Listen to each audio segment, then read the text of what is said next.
Summary. Instead of having just one tailed beast, Naruto has 3 sealed inside of him. This is a smarter Naruto with multiple bloodlines becoming the strongest shinobi. Chapter 1. Naruto Uzumaki, 8-year-old boy with violet eyes and sunny blonde hair, the only exception being the blood-red tips to his blonde spikes, was currently sitting on the top of the Hokage monument under the watch of a hidden ANBU agent with a cat mask and long purple hair and unofficially a purple fanned-out ponytailed brown pupil-less-eyed special jonin, watching the sunset, although he didn't plan to stay long. He needed to get to a hiding spot. Why, you may ask, why would an 8-year-old need to hide? Well, Naruto was an orphan as well as the container of 3 demons, not that he knew the latter, neither did most of the village. They thought he only contained one. But the one everyone knew the boy contained was none other than the Kyuubi no Kitsune, perpetrator of an attack on the Leaf Village 8 years ago on the night of Naruto's birth. After the beast went on a rampage, the Yondaime Hokage Minato Namikaze was left with only one option: seal the beast into a newborn child. And only one fit the bill: little Naruto. For most of Naruto's life he had been mistreated. Having no parents, he was placed in the orphanage, much to the dismay of the few that would have taken the boy in, such as Tsum Inuzuka, the boy's mother's teammate, Makoto Uchiha, the boy's mother's other teammate, Shikaku Nara, head of the Nara clan, head and friend of Naruto's father. Same story for Shikaku's 2 teammates, Inoichi Yamanaka, the Yamanaka clan head, and Choza Akimichi, the Akimichi clan head, Tsunade Senju, the boy's godmother and mother's sensei, Jiraiya of the Sannin, the boy's godfather and the boy's father's sensei, and finally the boy's mother's favorite students, Anko Mitarashi and Yugao Yuzuki. Most of these people vowed to help the blonde. The only 2 who didn't were Jiraiya and Tsunade, who were both told by the village elders that the boy had perished with his parents. Once the reinstated 3rd Hokage Hiruzen Sarutobi decided to have ANBU watch over Naruto, Yugao immediately put her hand up for the job, hoping to keep the child from harm, which on the nights she was watching him she did. But she couldn't watch him all the time, so Naruto had suffered at the hands of the idiotic people that thought he was the Kyuubi incarnate. Yugao watched Naruto as the sun dropped below the horizon and he stood up. Yugao and Anko, who were both watching over Naruto, Yugao officially and Anko unofficially, the duo followed him as he walked down the Hokage monument and descending to the streets of Konoha and headed off towards the most dangerous place in Konoha. Training Ground 44, aka the Forest of Death. Naruto ducked through backstreets, parks and alleyways, anything to keep out of the public's eyes. But it was not to be. As Naruto drew within a stone's throw of his destination, a drunken Chunin spotted him and threw a half-empty bottle of sake at the boy who was looking the other way. Both Yugao and Anko were too far away to intercept the bottle, and so Naruto was hit in the head with the bottle and fell to the ground unconscious. The Chunin was about to call for a mob, but before he could, he was run through by a sword. Yugao's sword, to be precise. Before anyone spotted the downed Naruto, Anko had picked him up and rushed away to a safe place. Naruto awoke in a strange place. It looked like a sewer, but he knew it wasn't. It didn't smell like one. He knew all the sewers in Konoha, and this wasn't one of them. Naruto looked up to the ceiling, something catching his attention. When he looked up, he saw them 4 pipelines running along the ceiling, 1 blue, the other 3 blood red, the 3 blood red ones leading off to one place. Naruto got up and followed the 3 blood red pipes. Naruto walked for a while following the pipes, eventually coming to a room with 3 huge cells in it. All that was holding the bars shut were pieces of paper with the kanji for seal on them. All at once 3 pairs of eyes snapped open, 1 set behind each set of bars. 1 pair with black sclera, gold irises, and 4 pointed star-shaped pupils, the next with white sclera, blood-red irises, and slitted pupils, the last orange sclera, and that's it, no iris or pupil. So our jailer finally shows himself, spoke the blood-red pupils. Hey, he looks so small and scrawny. Are you sure I can't manipulate him even a little bit? Questioned the gold irises, sounding a little insane. Aren't you the one who said not even you would wish what happened to this boy on another person? Questioned Orange Eyes.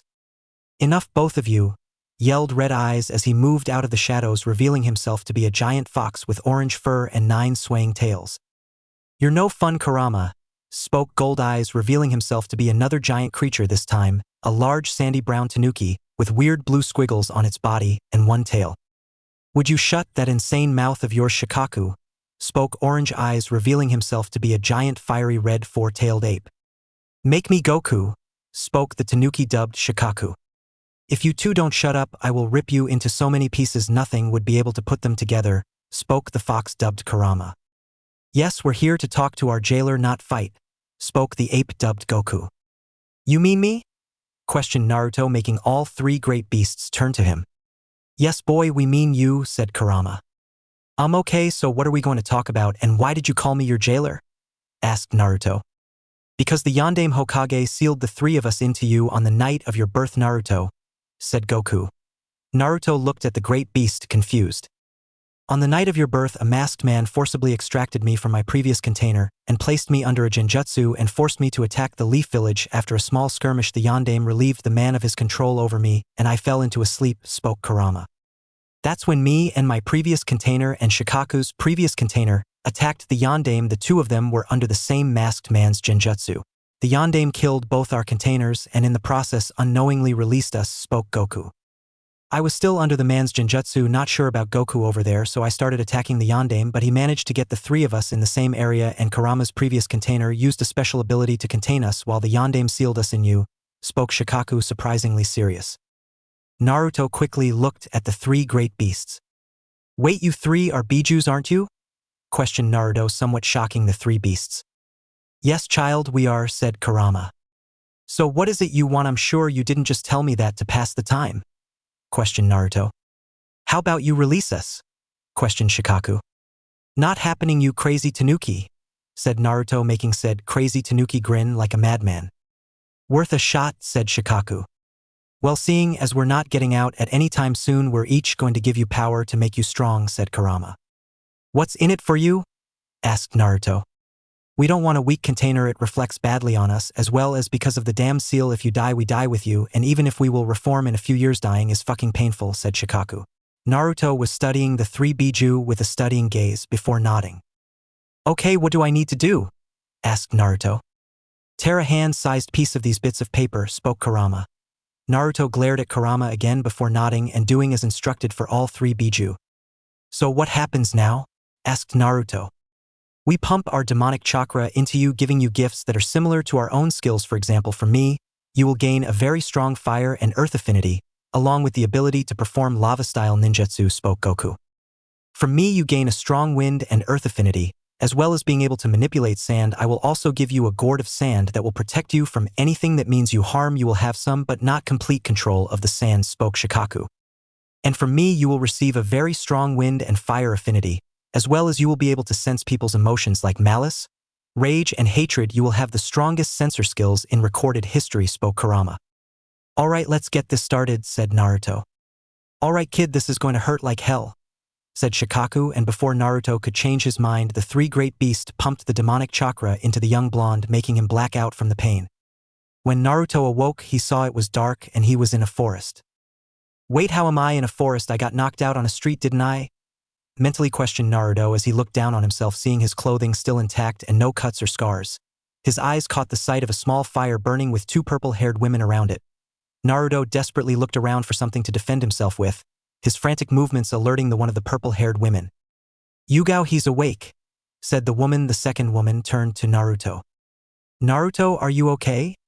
Questioned the second woman, jogging over to him. Please don't hurt me, said Naruto, putting his hands up in a defensive manner and closing his eyes as he did. A dome of sand formed around him, coming from the gourd that wasn't too far off, leaning on a tree. Naruto opened his eyes and saw the dome of sand. It was real, thought Naruto happily. Naruto, we don't want to hurt you, please just listen to us, spoke one of the voices. A small hole appeared in the sand dome enough that Naruto could look out. He looked at the two women. They both had purple hair and brown eyes. One had their hair tied in a fanned-out ponytail and her brown eyes were pupilless and a light brown. She wore a beige trench coat over fishnet armor and an orange miniskirt, silver shin guards, and she had a snake fang pendant around her neck. The other woman had darker purple hair let down and darker brown eyes with normal pupils. She wore standard ANBU armor but didn't have a mask on. Naruto, we won't hurt you, it's me, Nico, said the ANBU armor-wearing woman. Naruto looked at her and tilted his head to the side. Even with it being dark and him inside a dome of sand, both women could see him and had to control themselves from screaming cute and glomping Naruto. If you're Nico, where's your mask? Questioned Naruto. Right here, said Yugao, pulling her cat-like mask off her belt. What do you two want? Questioned Naruto. You're starting at the academy soon, right? Asked Yugao, getting a nod from the protected blonde. We want to ask you if you want us to help prepare you for the academy, spoke the other woman. Okay, said Naruto. A 10-year-old Naruto sat in a tree in the academy courtyard. Today was his first day and he already knew he was way ahead of the other students. He was not arrogant, but he was skilled, as he knew and had mastered 2 of the 3 basic ninjutsu taught at the academy while had several replacements for the other. Naruto had also mastered up to Chunin level chakra control exercises, had 2 summon contracts, mastered the basics of 3 different taijutsu styles, mastered most basic katas for the 2 kenjutsu styles he was working on, had the basics down for elemental manipulation of wind, water, and surprisingly ice. A Kekkei Genkai he unlocked while practicing water manipulation. Naruto also had worked very hard on controlling his sand, and he had the basics of sensing down. Naruto was waiting for his name to be called for which class he was in. Naruto Uzumaki? Called Irika. He was currently standing in front of almost all of his class minus Naruto, who was purposely put in his class by the Hokage hoping to ease both parties' pain. A few seconds after Irika called the name, a boy dropped out of a nearby tree.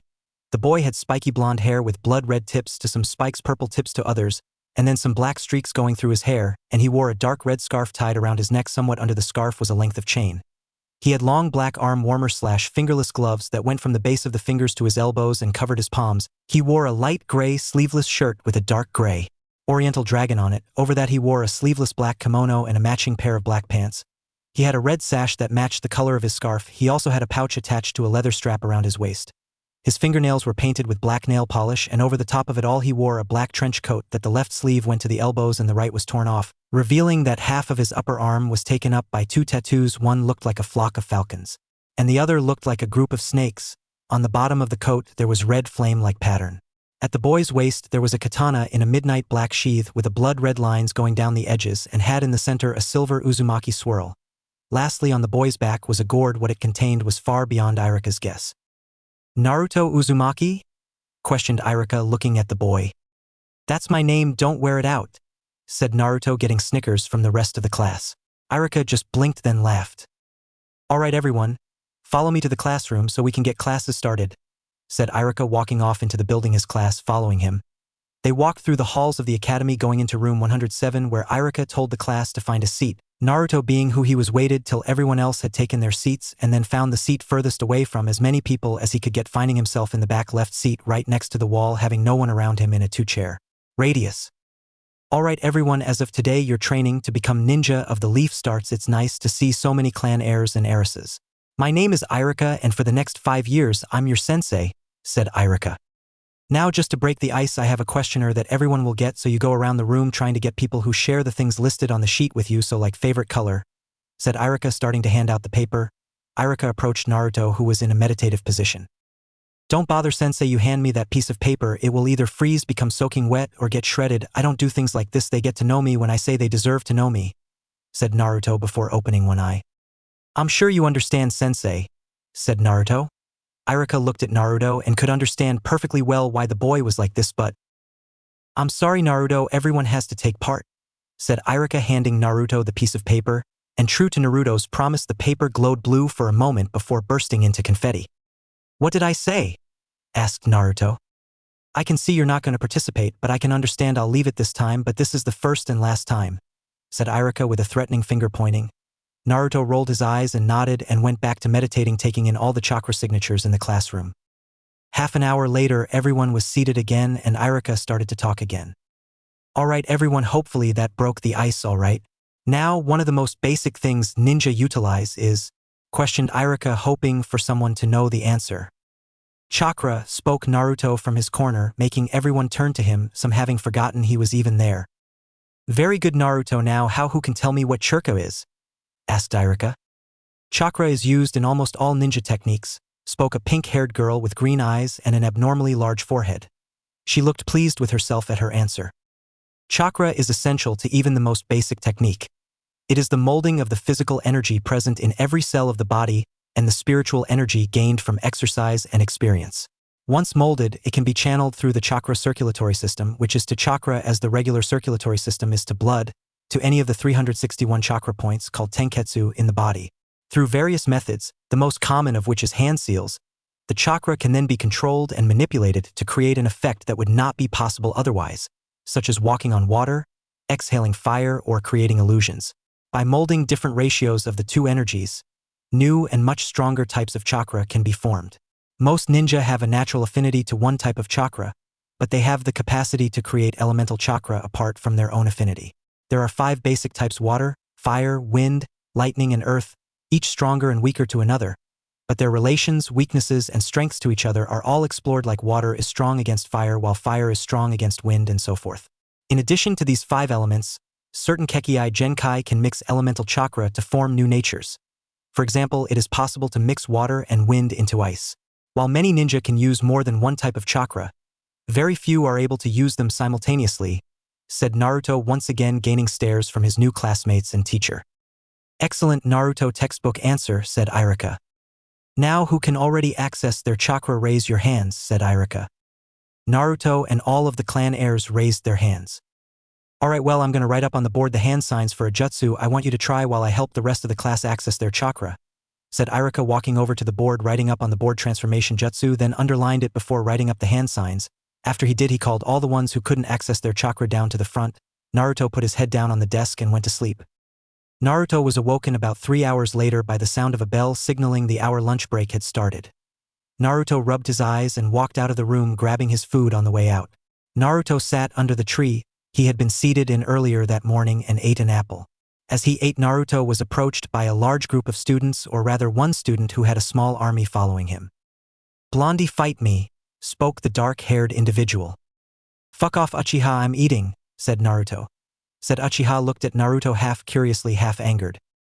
"Black hair, onyx eyes, attitude issues. Stick so far up your ass I can see it in the back of your throat," said Naruto, earning snickers from all the males in the vicinity save the Uchiha in front of Naruto. "Don't speak to Sasuke-kun like that," screeched the pink-haired girl from in the class. Naruto blatantly ignored her and continued eating his apple. "Don't ignore me," screeched the girl. "I said, smack," said Sakura, stopping when she was slapped in the face, making her spin 3 times before falling on the ground. "Shut your screechy mouth, fuckwit," said Naruto before resuming his seated position and resumed eating his apple. The Uchiha stood for 5 minutes watching as Naruto ate his apple. Once Naruto was done. "Fight me now, blonde," ordered the now-dubbed Sasuke. Naruto pinched the bridge of his nose before standing up. "Fine," said Naruto, walking away from his previous position to stand in the courtyard, the entire class following, even attracting the attention of a few of the older class members, including a Hyuga boy with an air of arrogance around him, a girl with brown hair tied into 2 buns, and a boy with black hair and wired eyes. As everyone gathered around the duo, a teacher appeared. "What's going on over here?" asked the Chunin. "The Uchiha challenged me to a fight. Care to proctor for us?" asked Naruto, looking back at the Chunin. "I should stop you, but it's your choice to agree, okay?" said the Chunin, walking over and standing between the 2 boys. "What conditions are you going by?" asked the Chunin. "Anything goes," said Sasuke. Naruto just shrugged. "Whatever," said Naruto, standing there with a bored look on his face. "Alright, anything goes, you two may begin," said the Chunin, jumping back.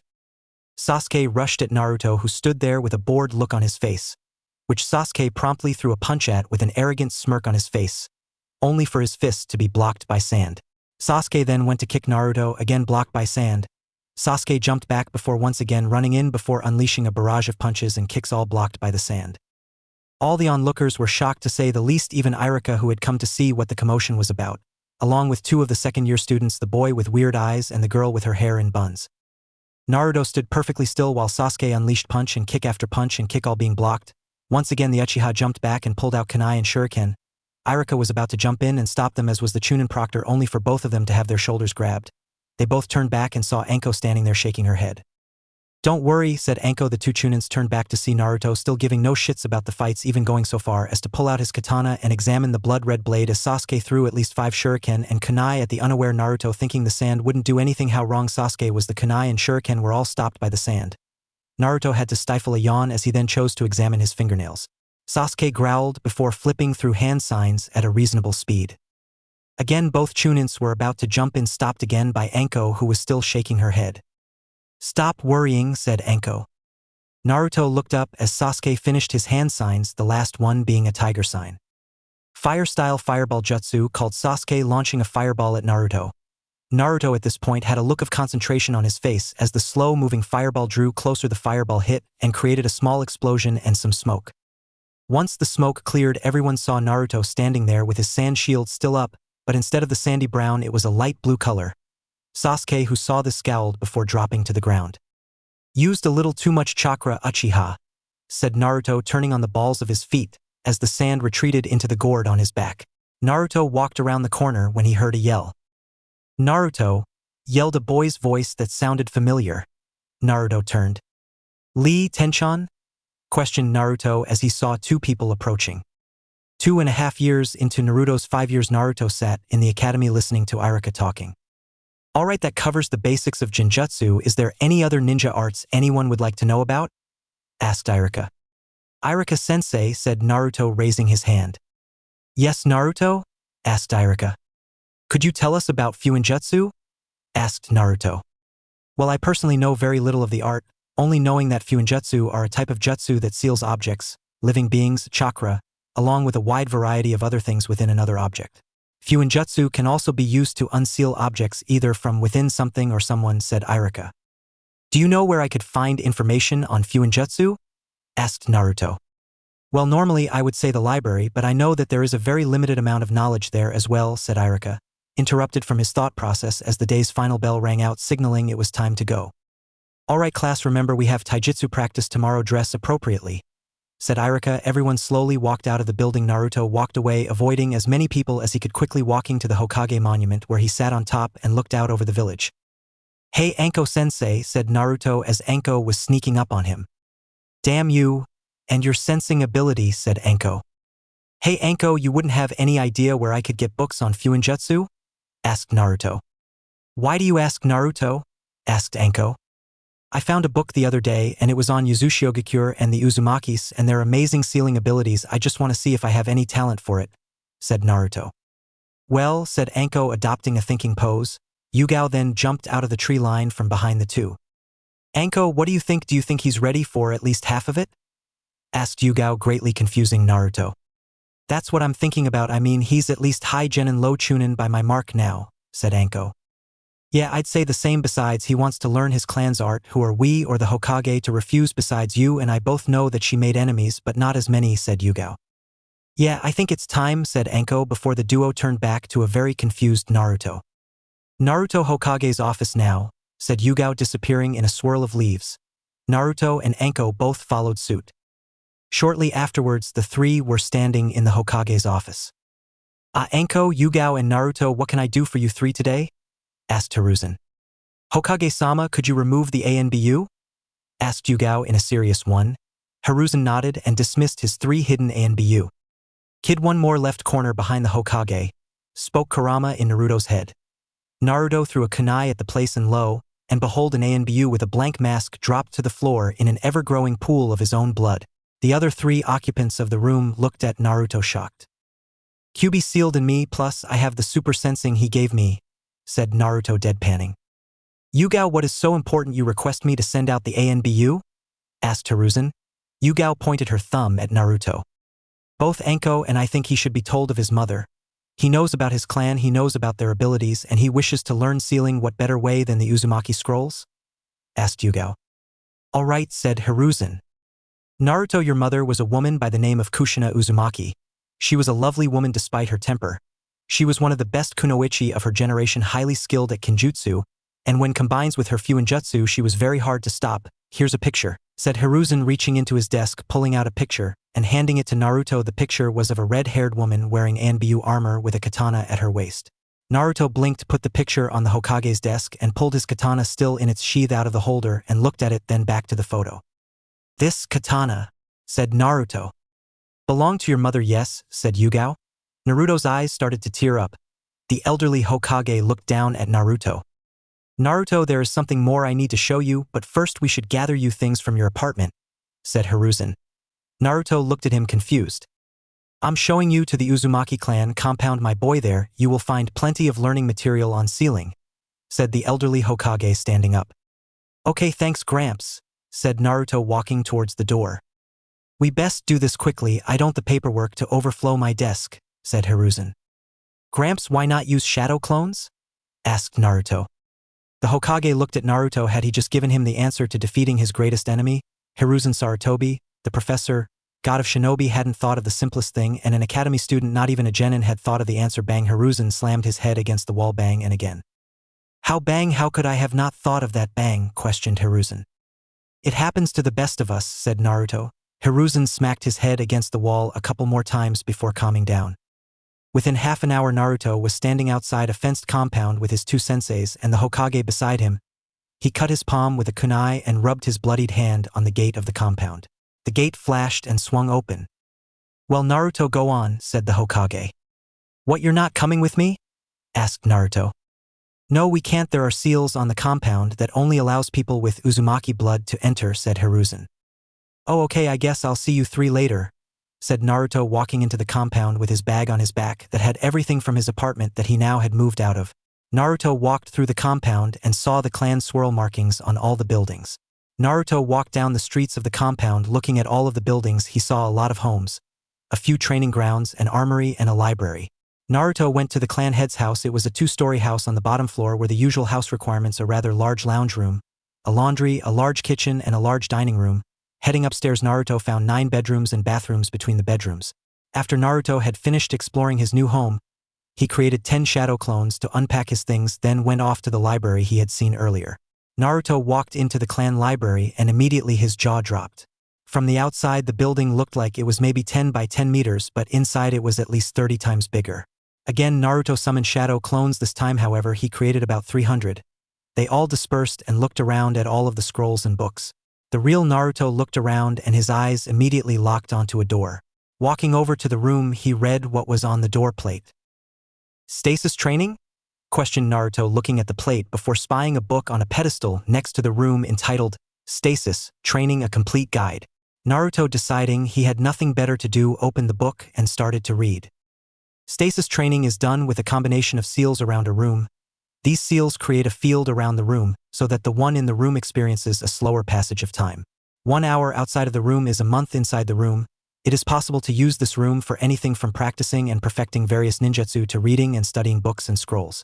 Also, while in the room, the aging process does not occur. The one drawback to using this room is that people have to build up the amount of time they can use it, most only being able to use the room for several hours on the outside. Naruto continued reading the book, but after finishing the first 2 pages was already creating a clone to tell the other clones to gather all the books in the library and bring them to this room. After about half an hour, Naruto was in the stasis room with all of the books from the library with him.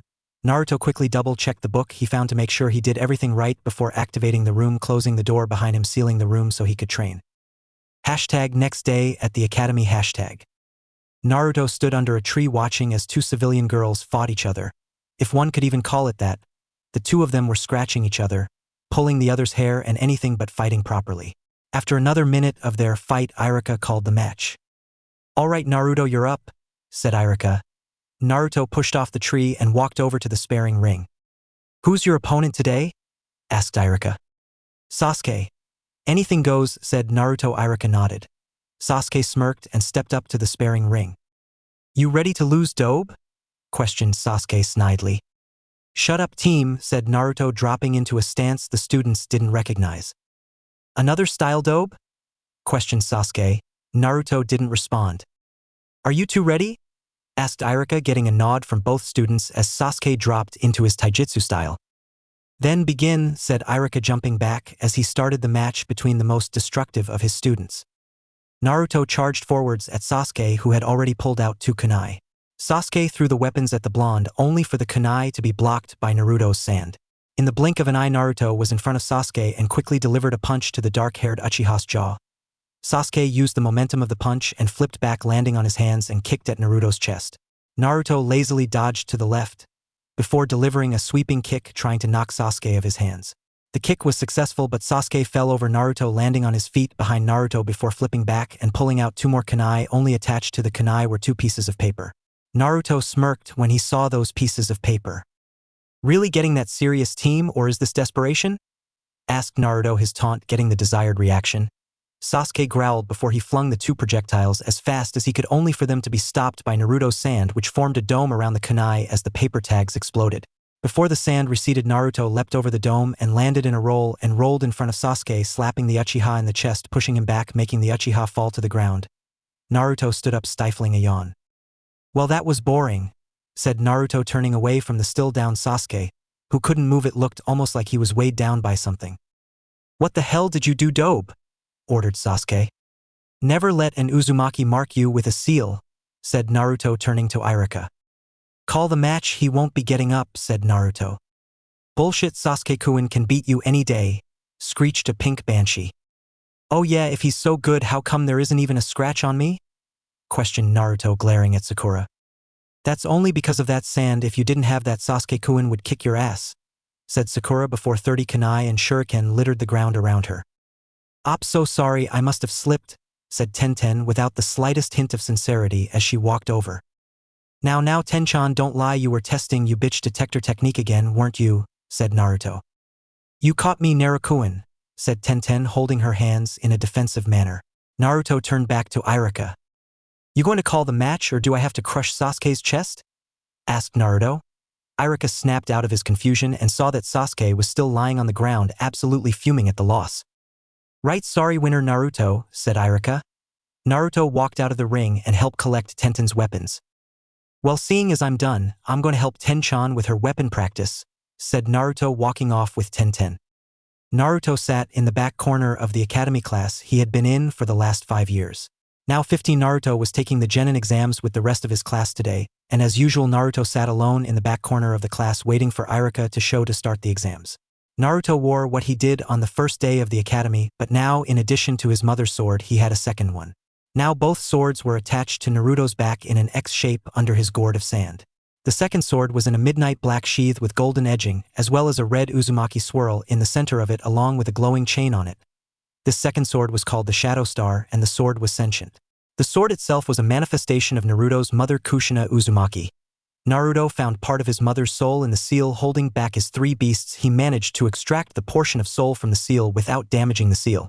Kushina had limited time once her soul was removed from the seal. Naruto, being adept at forging weapons, had a spare katana he had forged, and working quickly Naruto sealed his mother's soul into the sword, saving Kushina. So now Naruto had his mother along with 3 great demons inside his mind. The Shadow Star was a weapon with a midnight black hilt, but the blade was an azure blue. It could shot chakra chains from anywhere on the weapon, could conduct most chakra, and most importantly could only be wielded by those deemed worthy by Kushina. Currently there were only 2 worthy wielders, Naruto and Tenten. Sasuke had tried to steal Shadow Star only for the blade to burn Sasuke's hand and shoot a chain out of the blade, forcing Sasuke to continue to hold the burning blade until Naruto removed it himself. Sasuke still hadn't gotten over it. Irika walked into the room. "Alright everyone, today's the day, the genin exams," spoke Irika as he started to hand out tests. "The exam is split into 3 sections, a written section that you will complete now, a weapons portion to see your skill with kunai and shuriken, and finally a ninjutsu portion where you will be asked to perform a jutsu in front of the instructors," said Irika. "Wait, that's it?" questioned Kushina. "It's so the civilian kids can live their parents' dreams of being ninja," said Naruto mentally. "That's fucking crazy, and you know that's true when it's coming from me," came the voice of the crazy one-tailed Tanuki Shikaku. Naruto was so engrossed in the conversation with his tenants that he missed Irika put the test on his desk. "Alright everyone, turn over and begin," said Irika, drawing Naruto out of his conversation with his tenants. Naruto, you are aware there is a genjutsu placed on the test, aren't you?" questioned Goku. "Yes Goku, I know," said Naruto. "Just thought I should check, you have made mistakes like that in the past," spoke Goku. "Thanks," thought Naruto as he broke the genjutsu and started to answer the questions on the paper. After the written test, the class had a break. While Irika marked the tests, Naruto sat alone in a tree and ate an apple, masking his presence to anything short of the Hokage or Anko and Yugao. Once Irika marked the tests, everyone moved on to the weapon proficiency test. The lowest score belonged to Sakura with a 3 with kunai and a 2 with shuriken, while the highest was Sasuke Uchiha with 10 for kunai and 9 for shuriken. Naruto purposely got a 7 with both, just like her purposely scored exactly 75% on the written exam. The final test was a jutsu test, and everyone was asked to perform a clone jutsu and create at least 3 good clones. Naruto, being unable to use basic clone jutsus, used a shadow clone, creating 2 enough for him to pass given the difficulty of the jutsu. Once the tests had been completed, Irika called all the graduates, strangely the whole class, into the classroom. "Alright everyone, you are expected to be here tomorrow at 9 o'clock for team placements," said Irika, everyone nodding. "Now I have an announcement to make," said Irika. Everyone broke out into whispers before their attention was drawn back to Irika with a fake cough. "The rookie of the year this year is," said Irika, taking a pause for dramatic effect, not that it really mattered to anyone with half a brain who had already figured it out. "Sasuke Uchiha," said Irika. "Suck that dobe," said Sasuke, turning to Naruto, who was busy examining Shadow Star.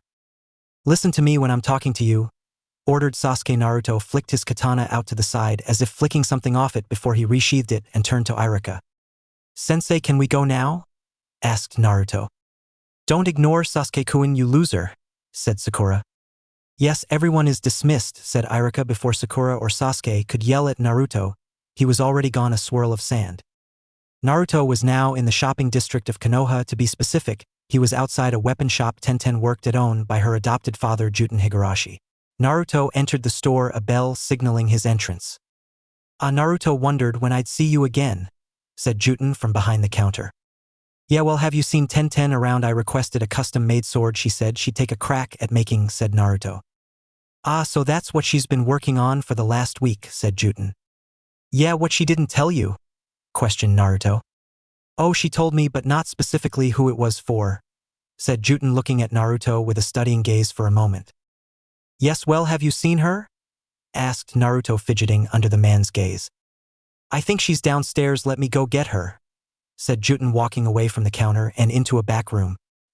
He returned a few moments later with Tenten in tow. She had in her hands a sword in a black sheath with a golden handle. The sheath had silver edging to it along with a gold Uzumaki spiral in the center. Hey Tenchan, said Naruto as Tenten approached. Hi Naruto-kun, said Tenten as she walked out from behind the counter. So here's the sword, said Tenten, handing Naruto the sword. Naruto unsheathed the blade ever so slightly, enough that he could see the purple metal the blade was made from. Like you requested, chakra conducting for any kind of chakra, purple-colored metal, said Tenten. Is there some place I could quickly test it? Asked Naruto. Yes, follow me, said Tenten, leading him out the back of the store, getting a wink from her father as she did. Once outside, Naruto saw it looked almost like a small training ground. There were training dummies, weights and targets, perfect for an aspiring weapons expert. Naruto looked at Tenten before grabbing his new blade and walking forwards to a training dummy, fully drawing the purple blade. Once the blade was out of the sheath, Naruto bolted towards one training dummy, slicing and slashing at it before skidding to a stop the other side of the dummy and resheathing the blade. Tenten looked on curiously as Naruto slowly put the blade back in its sheath. A click was heard signaling the blade was fully resheathed, and then to Tenten's surprise the training dummy Naruto had attacked fell to pieces. Naruto turned to Tenten with a smirk. Excellent, said Naruto before he stood up and walked over to Tenten, who was smiling. Well, what do you think? Questioned Tenten. It's perfect, Tenchan, said Naruto, lightly kissing Tenten on the cheek, making her blush. Thank you, said Naruto. You never did tell me what you need a third sword for, said Tenten.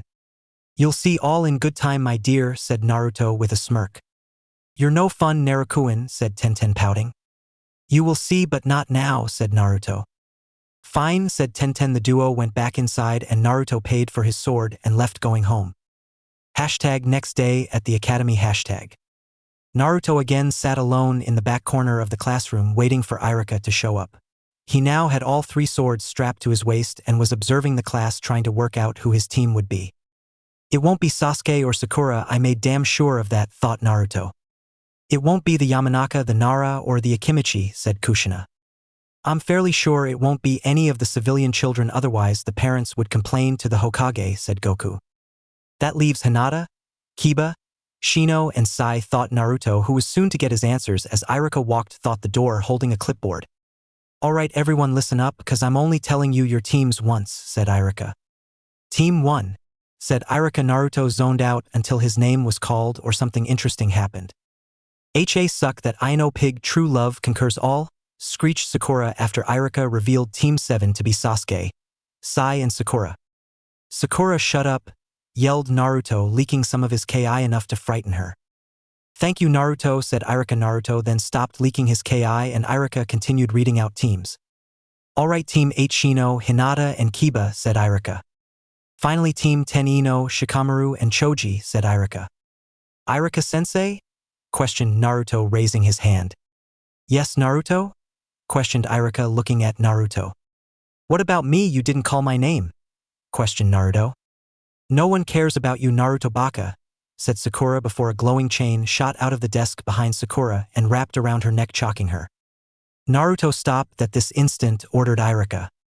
It's not me, said Naruto, jumping up, holding his hands in a defensive position. You're the only one in the class who can use chakra chains, said Iruka. Mum, stop it, you're getting me in trouble, thought Naruto. That bitch deserves it though, said Kushina. I know, but stop it, thought Naruto as he said this. The chain disappeared from around Sakura's neck. There were a few moments of silence. "Irika-sensei, you didn't answer my question," said Naruto. "Oh right, sorry," said Irika before looking down at the clipboard. "It says here you need to report to the Hokage's office," said Irika. "Okay then, bye," said Naruto, disappearing in a swirl of sand appearing just outside the tower. Naruto walked in and up to the Hokage's office where he knocked on the door. "Enter," said Hiruzen from the other side of the door. Naruto entered the room to see Hiruzen there, and to his left was Yugao. "Ah, Naruto, there you are," said Hiruzen. "I was told by Irika-sensei to come here," said Naruto. "That's right, Naruto, as you may have worked out you don't have a team," said Hiruzen, making Naruto's happiness deflate a little bit. "But Naruto, that is because I'm taking you on as my full-time apprentice," said Yugao. "What, really, sensei?"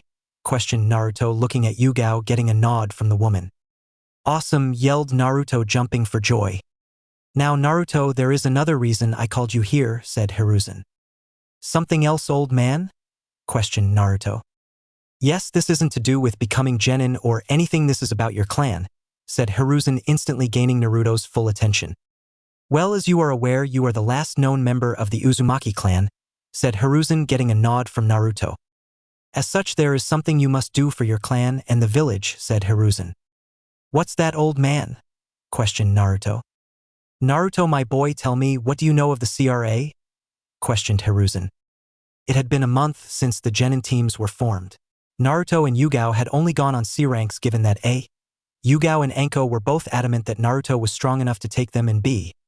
No villager would want Naruto doing their chores. Naruto sat on top of the Hokage monument. Naruto had finished his training for the day about half an hour ago, and was now watching the village from atop the Hokage monument while waiting for Tenten. He had asked her to meet him on top of the monument. He had something he had to tell her. Naruto closed his eyes and took a deep breath. "Naruto-kun?" questioned Tenten as she approached him. She had no idea what he wanted to tell her, but this was the perfect opportunity for her. She needed to tell him something as well, and she promised herself that today was the day she told him. "Tenchan, thanks for coming up here," said Naruto. "It's no problem, Naruto-kun, whatever this is, it must be important," said Tenten with a smile. What a beautiful smile, thought Naruto. "Yeah, it's important, well, to me it is," said Naruto, chuckling nervously, having no idea how to say this. "So what is it you needed to tell me, Naruto-kun?" asked Tenten. Naruto looked at the ground and bit his lower lip. "Tenchan," said Naruto. "Yes, Naruto-kun?" questioned Tenten. "Would you be my girlfriend?" asked Naruto. Tenten froze. "He wants me to be his girlfriend, yes Kami, yes," yelled a chibi Tenten, running around in her head. Tenten looked up with a smile to see Naruto's eyes full of hope. Tenten then did something Naruto didn't expect. Naruto was pounced upon by Tenten, and the second she got a hold of him, she crashed her lips into his. At first he was shocked, but in the blink of an eye, he returned the kiss with just as much passion. Once the duo separated, Naruto turned to Tenten with a sad half-smile on his face. "Tenchan, I need to tell you a couple of things," said Naruto. "What is it, Naruto-kun?" asked Tenten. "You know I'm the last of the Uzumaki clan in the village, right?" questioned Naruto, getting a nod from Tenten. "Well, because of that, I have been placed on a thing called the Clan Restoration Act, which basically means I have to take multiple wives to restore my clan," said Naruto, looking at Tenten, trying to gauge her reaction. She had a blank look on her face. "How many?" asked Tenten. "Huh?" questioned Naruto. "How many wives do you have to take?" asked Tenten. "Well, normally it's 3, but the Hokage said 6, so I'm guessing that my father, who I still know nothing of, was also the last of his clan, making me the last of his clan too," said Naruto. "So 6?" questioned Tenten, getting a nod from Naruto. "Okay," said Tenten. "That's it?" asked Naruto. "No yelling at me, telling me not going to happen, nothing, just okay?" questioned Naruto. "Yeah, why you plan on doing something stupid?" asked Tenten. No, I just accepted you to be a little more aggravated by this," said Naruto. "No, I can understand why you have to, and I've known you long enough to know that you will treat all of us equally when you find more women to make it us," said Tenten. "Oh, well, good," said Naruto. "You said a couple of things, I take it there's more, Naruto-kun?" questioned Tenten. "Yeah, there's one more thing, but this one would be easier to show you," said Naruto, lifting up his shirt, making Tenten blush. "You perfect chest?" questioned Tenten, getting a sad head shake from Naruto. "No, this," said Naruto, channeling chakra to his stomach, revealing a seal. "A seal?" questioned Tenten. Place your hand on it and channel chakra to your hand, said Naruto. Tenten did as instructed. Once she did, both she and Naruto fell down, Tenten falling on top of Naruto. The two awoke in the middle of a lush forest. Where are we, Naruto? Asked Tenten, looking around. This is my mind, said Naruto. Follow me, said Naruto, jumping off into the forest, Tenten following closely behind. Tenten was confused and scared when she heard several loud crashes. Naruto grabbed Tenten's hand and gave it a reassuring squeeze as the duo kept leaping through the trees, eventually coming to a huge clearing in which one woman and 3 great beasts stood. Naruto and Tenten dropped to the ground. Oh, so the kid's back and he brought a friend, said the giant fox with 9 tails. Oh, can I torment this one a bit? Questioned the huge one-tailed tanuki. You try, Shikaku, and I'll lock you up so tight that you won't be able to breathe, said Naruto. Calm down, Naruto, are you going to introduce us, or what? Asked the large four-tailed ape. Tenten, right? Asked the red-headed woman, walking closer to Naruto and Tenten. How do you know my name? Questioned the weapons mistress. I think I would know the name of those worthy to wield me, spoke Kushina. Tenshan, this is my mother, Kushina Uzumaki, or as you know her, Shadow Star, said Naruto, introducing Kushina and Tenten. So the soul in Shadow Star is your mother's? Asked Tenten, getting a nod from Naruto before she turned to Kushina, looking at her closely before it dawned on her. Wait, Kushina Uzumaki as in Konoha's Red Death Kushina Uzumaki? Questioned Tenten. One and only, said Kushina, smirking. Wow, you're a legend, the only person to take on all 7 of the 7 swordsmen of the mist at the same time and still survive, said Tenten, looking at Kushina in awe. Well, good to know some people know who I am, said Kushina. Hey, it's not my fault that the village hates me so much I can't even get a fucking book from the library, said Naruto. Alright, said Kushina. Hello, crazy tanuki waiting to be introduced here, said Shikaku. Right, sorry, said Naruto. Tenshan, you need to meet the other 3 of my tenants so you know what you're getting into, said Naruto, getting a nod from Tenten. Tenten, meet Shikaku the Ichibi, said Naruto, pointing to Shikaku, who gave the duo a crazy-ass grin. Son Goku the Yanbi, said Naruto, pointing to the great ape who bowed ever so slightly to the duo. And Kurama the Kyubi, said Naruto, pointing to Kurama. TTTTTT the Kyubi, questioned Tenten. Yes, but please allow us to explain what really happened the night of the Kyubi attack, said Naruto, getting a reluctant nod from Tenten. And with that, Kyubi, Shikaku, Goku, and Kushina told Tenten what really happened. So you didn't want to attack Kurama, you were forced out of Kushina-sama by an Uchiha? Questioned Tenten, making sure she had a grasp on it. Yes, that's right, said Kurama. Tenten, please just Kushina no Sama, said Kushina. Okay, Kushina, said Tenten. So now you know the truth about me, Tenshan, do you still want to be with me? Questioned Naruto, looking scared. Tenten took Naruto into a hug. You're still the same person, nothing could change that, whispered Tenten. Thank you, said Naruto, warping his arms around Tenten before kissing Tenten on the nose. It's okay, Naruto, said Tenten. The two stayed in their embrace for a few moments. Is this all you needed to tell me, Naruto? Asked Tenten. Yes, said Naruto before turning to his tenants. Well, see ya, you lot, said Naruto as he and Tenten disappeared from his mindscape before any response. Naruto and Tenten both woke up lying on the ground, or in Tenten's case half on the ground half in Naruto's chest. Tenten sat up blushing. Tenten, are you busy tomorrow night? Asked Naruto. No, why, you have something in mind? Asked Tenten. Keep your schedule clear, I'm taking you out on a date, said Naruto with a smile. What time? Asked Tenten. I'll pick you up at 6, said Naruto. I'll hold you to that, Naruto, said Tenten, leaning in and kissing Naruto on the cheek before turning and jogging to the steps down from the monument, where she waved to Naruto before disappearing. Once Tenten was out of sight, a voice spoke. Naruto, said Kushina inside Naruto's mind. Yeah, Mum? Questioned Naruto. I think it's time I told you about your father, said Kushina. Meanwhile in the Hokage's office. Enough, these D-ranks are doing nothing to help me get stronger, I demand something better, yelled Sasuke. Know your place, Genin, yelled the Hokage. You're in no position to demand things, yelled the Hokage. With all due respect, Hokage-sama, I believe my team is ready for a C-rank mission, said Kakashi. Very well, Kakashi, your team can have a C rank, but you need to teach them some manners, said the Hokage with a stern glare.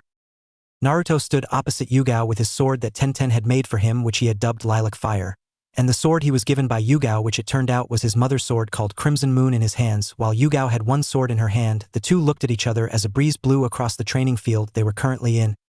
As a leaf blew past the two, they bolted at each other, and distinctive clangs were heard as the two crossed blades. However, both stopped and looked off to the side as they felt a chakra signature arrive. The two turned to see a tiger masked NBU there. "Hokage-sama requests you now," said Tiger, disappearing in a swirl of leaves. "Thank you, Tiger-san," said Yugao as she then turned to Naruto. "Well, best not keep him waiting," said Yugao. "Race ya," said Naruto, taking off at speed towards the Hokage Tower. The two ran across the buildings of Konoha, making it to the Hokage Tower in record time. The two ascended the stairs and walked into the Hokage's office to see him looking back at them with a very serious look on his face. Both immediately realized they were called for something important. "Yugao, Naruto, good. I have just received a message from Kakashi, who was sent with his genin team early yesterday morning on a C-rank mission, which is now being upgraded to at least a B rank, and it may yet be upgraded again. He is requesting backup, and you two are the two I'm choosing to send. Here's a copy of the mission scroll," said Hiruzen, handing Yugao a scroll. "Right, Naruto, pack for a month, meet at the gates in 10 minutes, said Yugao, getting a nod from her student, then both disappeared in swirls of leaves. Number 10 minutes later, hashtag. Naruto stood at the gate waiting for his sensei. He was still a little annoyed that he had to go. He had already told Tenten that he would have to cancel their date. Yugao approached Naruto. "All right, you got what you need?" asked Yugao. "Yeah, let's go," said Naruto. The two ninja then ran out of the village, heading towards the Land of Waves. The duo runs for hours, just running and running, trying to catch up to Kakashi's team. After several hours, the duo reaches a large river. They stop and Yugao takes out a map. "Yep, we're just outside the Land of Waves. It's just beyond the river," said Yugao. "All right, let's go then," said Naruto, taking off again, applying chakra to his feet before running across the river, Yugao following close behind. "You feel that?" asked Naruto, looking back at his sensei. "Yeah, 6 chakra signatures, 2 jonin, 2 genin, 1 borderline genin civilian, and 1 civilian," said Yugao. "Sound like what we should be following?" asked Naruto. "Yep, come on," said Yugao, darting off towards the signatures. Naruto just behind her. Once they got close, they could see the 2 jonin on river, one inside a water dome. He had gravity-defying silver hair and wore the standard leaf jonin attire with the addition of a mask that covers the lower part of his face. The second jonin stood next to the first with his arm in an orb of water holding the first jonin. The second one wore blue camo pants. He had a giant blade strapped to his back and bandages covering the lower part of his face. The 3 genin were standing on the shoreline guarding the civilian. The genin were Sasuke, Sakura, and Sai, and in between the two groups was a second sword-wielding jonin. Before Yugao could stop him, Naruto had leapt of the branch the two were observing from. Meanwhile, Sasuke was just about to pull out a kunai and rush at the water clone when Santoryu Onigiri called a voice, and in a blur another person appeared from the tree line behind Zabuza's water clone, which quickly dissipated. Well, looks like we have some new faces," said Zabuza as the new swordsman stood up, revealing the gourd on his back and 3 swords, one in each hand and the last in his mouth. But what then Genin immediately recognized was the hair, spiky blonde hair with blood-red tips to some spikes, purple tips to others, and then some black streaks. Before any of the Konoha shinobi could say anything, Zabuza spoke up. "What an interesting style. Are you an Uzumaki kid?" asked Zabuza, looking at Naruto. "Yes, Naruto Uzumaki, at your serves, Zabuza Momochi, demon of the hidden mist," said Naruto surprisingly clearly for a man with the hilt of a katana in his mouth. "Well, I might just have to test your skills personally," said Zabuza, smirking as he made another water clone that he substituted with. Naruto leapt off the bank off the river, flying towards Zabuza. Zabuza brought his giant blade down on Naruto only for a layer of sand to stop the downward swing from Zabuza's blade. "What the?" questioned Zabuza as he tried to push his blade down with no success. "Let's see if you remember this," said Naruto as he swung Crimson Moon up, knocking Zabuza's humongous sword away from Naruto's sand. "That's," said Zabuza, jumping back. "Kid, where did you get that sword?" growled Zabuza. "It was given to me by my sensei, who retrieved it from my mother's dead body to keep it safe," said Naruto as he spun around, slashing at Zabuza, inflicting a few small cuts on Zabuza's chest. Zabuza jumped back and looked at Naruto, who charged at him again at very fast speeds. Santoryu Shadow Slash called Naruto as he created 3-hand signless shadow clones who each had the 3 swords Naruto had, and the 4 Narutos charged at Zabuza. Zabuza swung his giant blade in a horizontal slash, hitting all the Narutos, and they all burst into smoke, and then unexpectedly one burst into water. "Here you lot have your useless sensei back," said Naruto, who now had his hand in the orb of water holding Kakashi before pulling his hand out, then jumping back to Zabuza, slashing at him. Zabuza blocked Naruto's ferocious attacks with his giant blade. Naruto jumped back from Zabuza, who brought his blade and ran at Naruto, attacking him first with a horizontal slash only for it to be blocked by sand. Zabuza then brought his blade back and attacked with a downward slash, again blocked by the sand. Zabuza then slashed and hacked at Naruto, all the blows being blocked by the sand. Zabuza then went for another downward slash. Naruto, instead of letting his sand take the blow, crossed his blades above his head, and Zabuza's huge sword was stopped by Naruto. "Did I ever tell you the definition of insanity?" questioned Naruto, jumping back a bit from Zabuza. Zabuza was perplexed by the question. Zabuza raised a non-existent eyebrow. "Insanity is doing the exact same fucking thing over and over again, expecting shit to change. That is crazy," said Naruto, laughing a bit at the end. Free internet cookie for whoever gets that reference. Zabuza again raised a non-existent eyebrow, then blinked. Zabuza then sheathed his giant sword and began doing hand signs. "If Kenjutsu won't work, then let's test ninjutsu," said Zabuza, completing his hand signs. Water-style water dragon jutsu called Zabuza as a dragon formed from the water behind him and flew at Naruto, who leapt to the left to avoid the attack. Zabuza smirked when he saw blood on Naruto's leg. "Handy thanks," said Naruto as he wiped up some of the blood on his fingers, then ran his fingers down the falcon tattoo on his right upper arm. Summoning jutsu called Naruto Zabuza was leaping back, expecting something huge, only to see a small falcon on Naruto's right shoulder. That's it?" questioned Zabuza, laughing. "Looks can be deceiving," said Naruto as he did some more hand signs. Summoner's art partial fusion called Naruto as he and the falcon were covered in smoke, only for something to shoot out the top of the smoke. Zabuza looked up and his smirk dropped as he saw Naruto with a pair of falcon wings attached to his back, flapping, keeping Naruto in the air. Water-style water shark bomb jutsu called Zabuza after going through hand signs. A shark formed from the water and shot towards Naruto. Lava-style lava globs called Naruto, spitting several balls of molten rock at Zabuza, one hitting Zabuza's shark, making it vaporize, turning it to steam. Zabuza jumped to the side, avoiding the globs of lava, which hit the lake, instantly cooling, creating steam. Hiding in the mist jutsu called Zabuza as he disappeared into the mist. Naruto dropped back to the lake surface, creating 3 clones as he did. The 3 clones ran into the mist. What the fuck?" came the voice of Zabuza as he came back into view again, only now he had 4 chains wrapped around him, one around each limb. Naruto walked towards Zabuza, drawing lilac fire, and was about to stab Zabuza when out of nowhere 2 Senbon needles hit Zabuza's neck, making the man fall limp. "Show yourself," called Naruto. Naruto looked around but stopped when he spotted a boy no older than him wearing a mask standing in a tree. "I thank you for your assistance. I have been tracking him for weeks. Zabuza is a slippery one," said the boy, jumping down from the tree and walking over to Zabuza's down body. The boy placed Zabuza over one shoulder and disappeared in a swirl of leaves. Naruto walked back to the shore to see a shocked look on Sakura's face, as well as on the face of the civilian. Both Sasuke and Kakashi were seething. Sai and Yugao looked proud. "Nicely done, Naruto," said Yugao. "Naruto, give me all of your techniques, your weapons, and all of your power. A no-name orphan like you deserves no such power," said Sasuke. "And what makes you deserves it?" questioned Naruto. "I am an Uchiha, an elite," said Sasuke, puffing out his chest. "You an elite? Bahahahaha, you're so funny," said Naruto, laughing. "Hey, stop laughing at Sasuke-kun," ordered Sakura. "Oh, I'm sorry, I'm just laughing at the fact that either Sasuke has forgotten or was simply never taught that he is of mutt breed of Uchiha. The only elite Uchiha around here is me," said Naruto. "No, you're not an Uchiha," said Sasuke. "I'm more Uchiha than you," said Naruto. "You lie," yelled Sasuke. "Nup, here, let me give you a history lesson.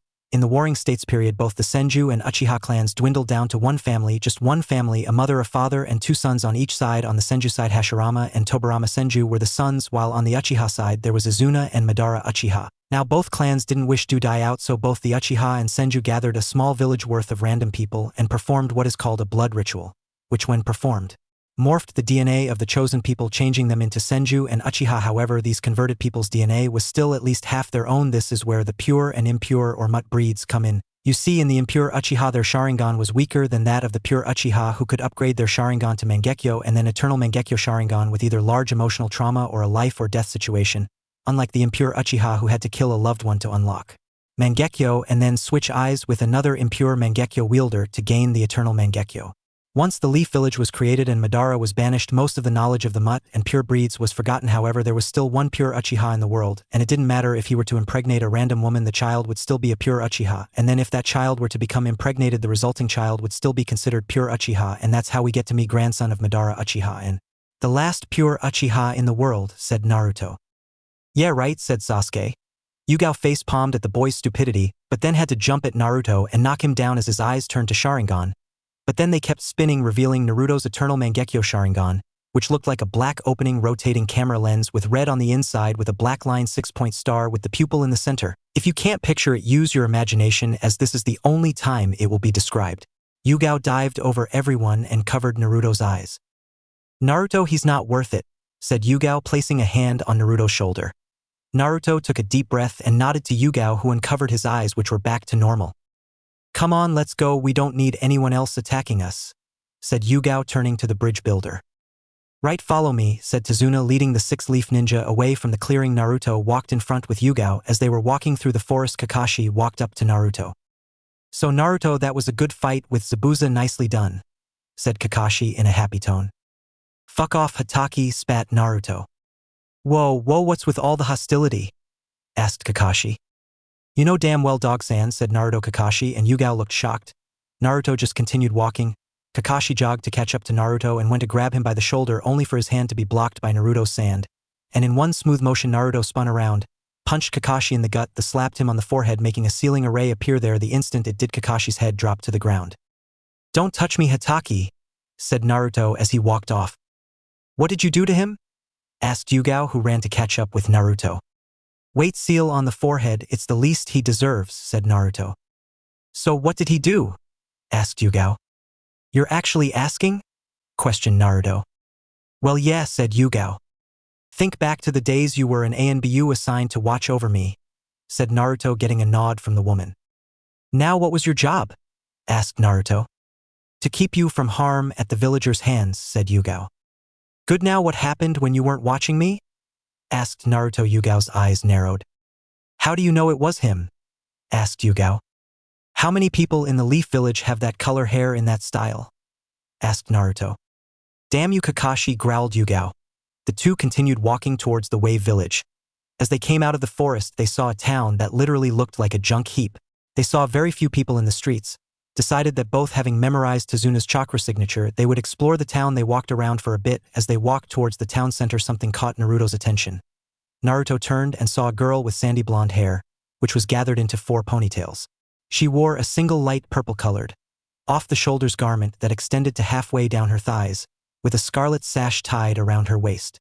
In addition to incorporating fishnet worn over her shoulders and legs, specifically on her right calf and her left thigh, she also wore her black forehead protector around her neck. The girl had her back to them. Temari-chan? Yelled Naruto. That voice, Narukuin? Questioned the girl, turning to face Naruto, revealing her teal-colored eyes. Temari-chan, it is you, said Naruto as he jogged up to the girl and hugged her. Narukuin, it's great to see you, said Temari, returning the hug. Ahem? Called Yugao from behind Naruto. Right, introductions, Temari, this is my sensei Yugao, said Naruto, pointing to Yugao. Yugao sensei, this is my friend Temari, said Naruto. Naruto stood with Temari and Yugao looking at the almost complete bridge. It had been 5 days since they got to the wave. Temari had revealed that she and her team were on their way to Konoha when she was separated from them in a sandstorm. Naruto and Yugao had both agreed that Temari could come back with them. Yugao and Naruto had been assigned to watch the bridge's construction, and Temari refused to stay with Kakashi's team or stay at Tazuna's house, so for the duration of the wave mission she was a part of Team 11. It was now mid-afternoon. Tazuna had just called it a day. Alright Tazuna, me, Yugao-sensei and Temari-chan are gonna check something out, so I'm gonna have my clones escort you home, okay? Asked Naruto. Sure kid, just be back before dark, said Tazuna, getting a nod from the trio. Naruto then created 20 clones that started to escort Tazuna home, while Naruto led Yugao and Temari to the northeast of the island. So where is this calling coming from, Naruto? Asked Yugao. Ever since entering Wave Country, Naruto has felt as if something is calling to him. This way, said Naruto, pointing out over the ocean. Naruto called Kushina. Yeah, Mum, what is it? Asked Naruto. I think I know what's calling to you, said Kushina. Yeah, it's about the right location, said Goku. What is it? Asked Naruto. Our homeland Uzushiogakure, said Kushina. Use my sand to make platforms for you, your teacher, and your girlfriend. It'll be easier, said Shikaku. Okay, and she's not my girlfriend, at least not yet. Though Naruto, the gourd of sand on his back dissolved, creating a large cloud of sand which then split into 3 smaller ones. Well, come on, you two, hop on one, said Naruto, jumping on one of the sand clouds. Yugao jumped onto another one while Temari climbed onto the last. So Naruto, what did they have to say? Asked Yugao. Huh? Questioned Naruto. Your tenants, you stopped responding from a moment that usually indicates you're talking with them, said Yugao. Narukuin, what does she mean, tenants? Asked Temari. Naruto cited he knew this was coming, he would have to tell her eventually. Temari, I am what people call a Jinchuriki, said Naruto. Temari's hair shadowed her eyes. Which one? Asked Temari. Ichibi, Yanbi, and Kyubi, said Naruto. 3? Screamed Temari. Not only that, said Naruto, drawing Shadow Star. You see this sword? Questioned Naruto. Yeah, what about it? Asked Temari. It has sealed within it the soul of my mother, said Naruto. Temari looked at Naruto shocked. Yeah, after I took an interest in sealing, I found that there was a piece of my mother's soul in the seal holding back the tailed beast, so I extracted it and sealed it in the sword. Now I have my mother in my mind as well as 3 great and powerful beasts, said Naruto. Why didn't you tell me? Asked Temari, hurt obvious in her tone. I didn't want to lose one of my first friends, said Naruto, looking away from Temari. Naruto then heard someone jumping of the sand and sighed, thinking Temari had left, only then to be pulled into a hug. That doesn't change a thing, Naruto, I'm still your friend, whispered Temari, who was now hugging the blonde Jinchuriki. Naruto wrapped his arms around Temari and smiled. Thanks, Temari-chan, said Naruto. Temari kissed Naruto's forehead. It's okay, said Temari. So you didn't answer me, Naruto, said Yugao after a moment. Right, well, Ka-chan thinks it might be Uzushiogakure, and Goku agrees, said Naruto. Right, so we're looking for an island surrounded by whirlpools, said Yugao. Yeah, said Naruto. The 3 floated by dust cloud for about an hour until an island came into view. Not much could be seen of the island, as around the outside there were huge mountains, and around the island itself there were lots of whirlpools. The sand clouds that the trio was standing on headed to the only part of the outer edge of the island that wasn't mountain and dropped the trio down before the sand retreated into the gourd. Well, this is the place, said Naruto, taking a step forwards. The 3 then headed through the forest towards the actual village. The trio walked for about 5 minutes through the forest. Once out of the forest, they were met with a huge majestic steel gate with an Uzumaki crest in the center. Naruto walked up to the gate and pushed on it. But unlike he had suspected, the gate didn't swing open. Instead, it simply fell off its hinges and fell to the ground, and the trio were greeted by the ruins of Yuzu. Naruto took a step forwards before something instantly caught his attention. It was a headband. The metal was sparkling in the sun. Naruto walked up to it and saw it was a Yuzu headband still tied proudly to the skull of a dead man. Naruto walked up to it and knelt down. You may rest now, brother, you fought well, said Naruto. A tear dropped from Naruto's eye. Naruto stood back up. Shadow clone jutsu, said Naruto, creating several thousand shadow clones. Collect all the remains of Uzumaki and take them to the tower. Leave the headbands. Take any weapons you find, said Naruto, turning around, his hair shadowing his eyes. The clones took off to do their assigned tasks. Naruto continued to look at the floor. Temari walked up to him, and in the blink of an eye she was hugging him. Naruto burst out crying and clung to Temari. Temari just whispered words of comfort to the crying blonde. After a few moments, Naruto's crying died down to chocked sobs, then stopped entirely. Thanks, Temari-chan, whimpered Naruto. It's okay, Naruto-kun, said Temari. Naruto stood up and rubbed his eyes before walking around the village, followed by Temari and Yugao. The trio walked around the village. They found 3 streams which all lead to the center of the village, where there was a tower which was visible from all points of the village. Once they had explored the village, they all headed towards the tower in the center, as Naruto had just received memories from his clones that had dispelled after having collected all of the Uzumaki bodies. They got to the tower to see it was over a raging whirlpool. Once they walked inside, they found about 5 rows of 100 skeletons. Naruto looked over his fallen brethren and smirked. Uzumakis are so awesome, said Naruto. Both other living occupants of the room smiled at Naruto, both knowing what he meant. Naruto looked over to a table and saw lots of weapons on the table, ranging from bows and arrows to blowguns and blow darts, from katanas to kunai. Basically any weapon you could think of, they were there. Naruto sealed all the weapons into a sealing scroll before walking over to a set of stairs going down. Once they walked down, they found a vault that was sealed shut. "Wow, just wow," said Yugao, looking at the huge sealing array on the door. "Yeah," said Naruto as he studied the array for a few moments. "Ha, that's funny," said Naruto. "What?" asked Temari. "Well, only this section here," said Naruto, pointing to a small 30-centimeter circle in the center of the door. "Is the only bit that actually does anything. The rest is just to confuse anyone but an Uzumaki," said Naruto, pulling out a kunai, which slightly confused Yugao and Temari until Naruto took the kunai to his hand and sliced his palm. Naruto then placed his bloody palm on the door and pulsed chakra through the door. "Please, please, please," repeated Naruto until he heard a distinctive click sound and the doors swung open. "Alright, you two, this part one have to do on my own," said Naruto as he stepped into the dark.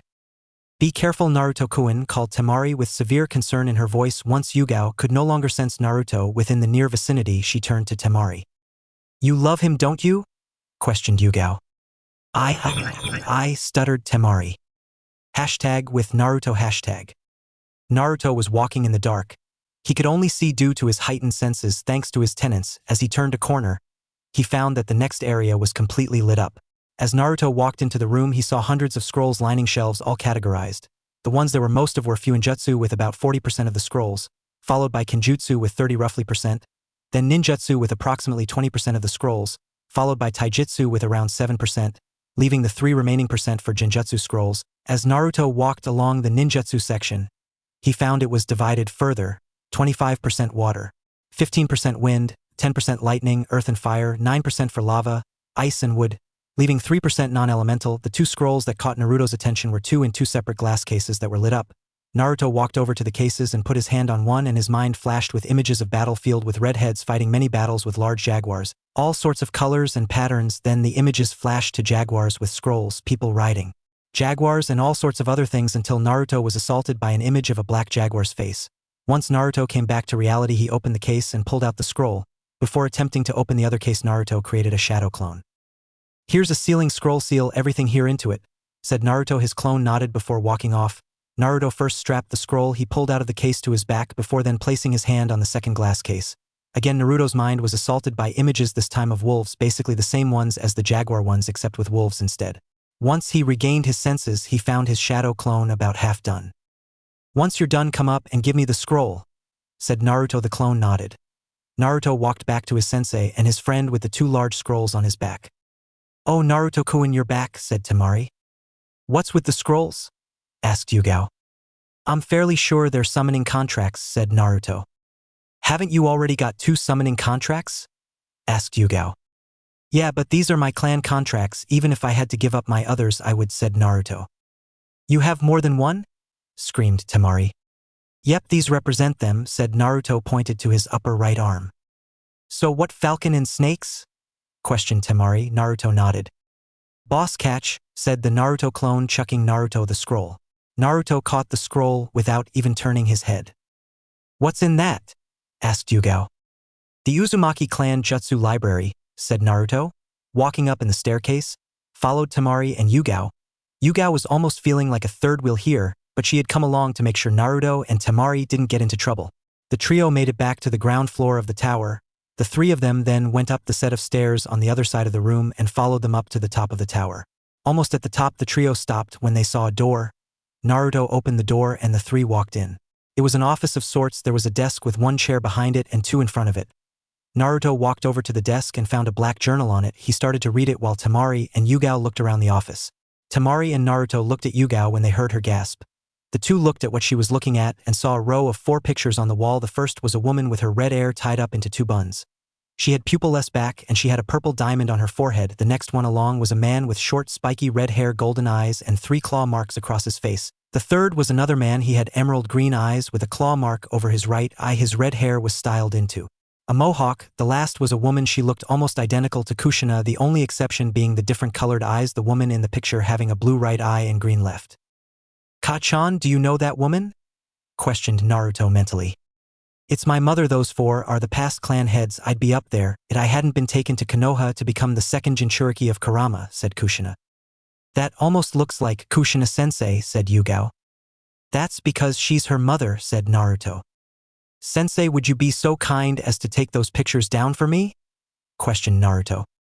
I won't be able to reach them, said Naruto. Yugao smiled and pulled the 4 pictures off the wall and put them on the desk. Naruto took out a scroll, then pulled all the books out of the bookshelves, putting all the books, minus the black journal, along with the 4 pictures on the scroll. He sealed them all in it. Naruto then grabbed the black journal and the 3 continued looking. Naruto sat at the Wave family's table eating his food. He, Yugao and Temari had only gotten back about an hour ago and Naruto hadn't touched anything he got, because he knew if Sasuke saw it he would bitch and moan, saying any and everything Naruto found should be his, as he is an Uchiha, completely ignoring Naruto's lecture about the fact that Naruto is more Uchiha than Sasuke would ever be. Naruto just calmly ate his food and he planned to go through the stuff he got later when all of Team 7 had gone to bed, because Naruto didn't trust Sai either. Why do you even try? Spoke Inari, Tezuna's grandson. You're all just going to die anyway. No one can beat Gato, said Inari. No one's unbeatable, said Naruto. Gato he's too strong, no one can beat him, so just go home back to your happy lives in a village far away with no problems in your worlds, shouted Inari. The second those words left his mouth, the entire room's temperature dropped about 10 degrees. Naruto stood up quickly and in such a way no one could see his eyes. If you'll excuse me, said Naruto as he walked out of the room and out of the house without another word. What's his problem? Questioned Inari snidely. You little shito boo-hoo, you lost your father and your village is in a small bind, boo-hoo, said Temari. You don't know what pain is, yelled Inari. Yes, I'll admit that I don't, but you don't either. Naruto has lived 15 years of his life in a village where almost everyone would like to murder him in his sleep. He had no family and no friends for a very long time. He had to live on the street for several years, eating food out of the garbage, living in a box, and every other night he would be beaten to a bloody pulp, all for something he had no control over. So when you say we know nothing of pain, remember there is always someone somewhere worse off than you, said Temari. Now if you'll excuse me, I have a friend to find so he doesn't kill himself or worse, said Temari, running out of the room. Did that boy really have a childhood like that? Questioned Tsunami, Tezuna's daughter. No, it was much, much worse, said Yugao. Meanwhile with Naruto. Naruto stood in a clearing with his swords in his hands. Amaterasu called Naruto as his eyes morphed into his EMS form, lighting a tree on fire. Naruto then dashed forwards. Santoryu Onigiri called Naruto as he slashed at the same tree into many pieces. Naruto willed the sand out of his gourd, directing it over to another tree. Sand coffin, said Naruto as the sand wrapped around the base of the tree. Sand burial, said Naruto as the sand crushed the tree. Naruto made a horse hand sign. Fire style, great fire annihilation, called Naruto, breathing out a stream of fire that was several meters long and about twice as wide, burning several trees in the area. Water style, water dragon jutsu, called Naruto as a water dragon formed out of thin air and flew at the still burning trees. Lava style, lava globs, called Naruto, shooting several large globs of lava at the trees.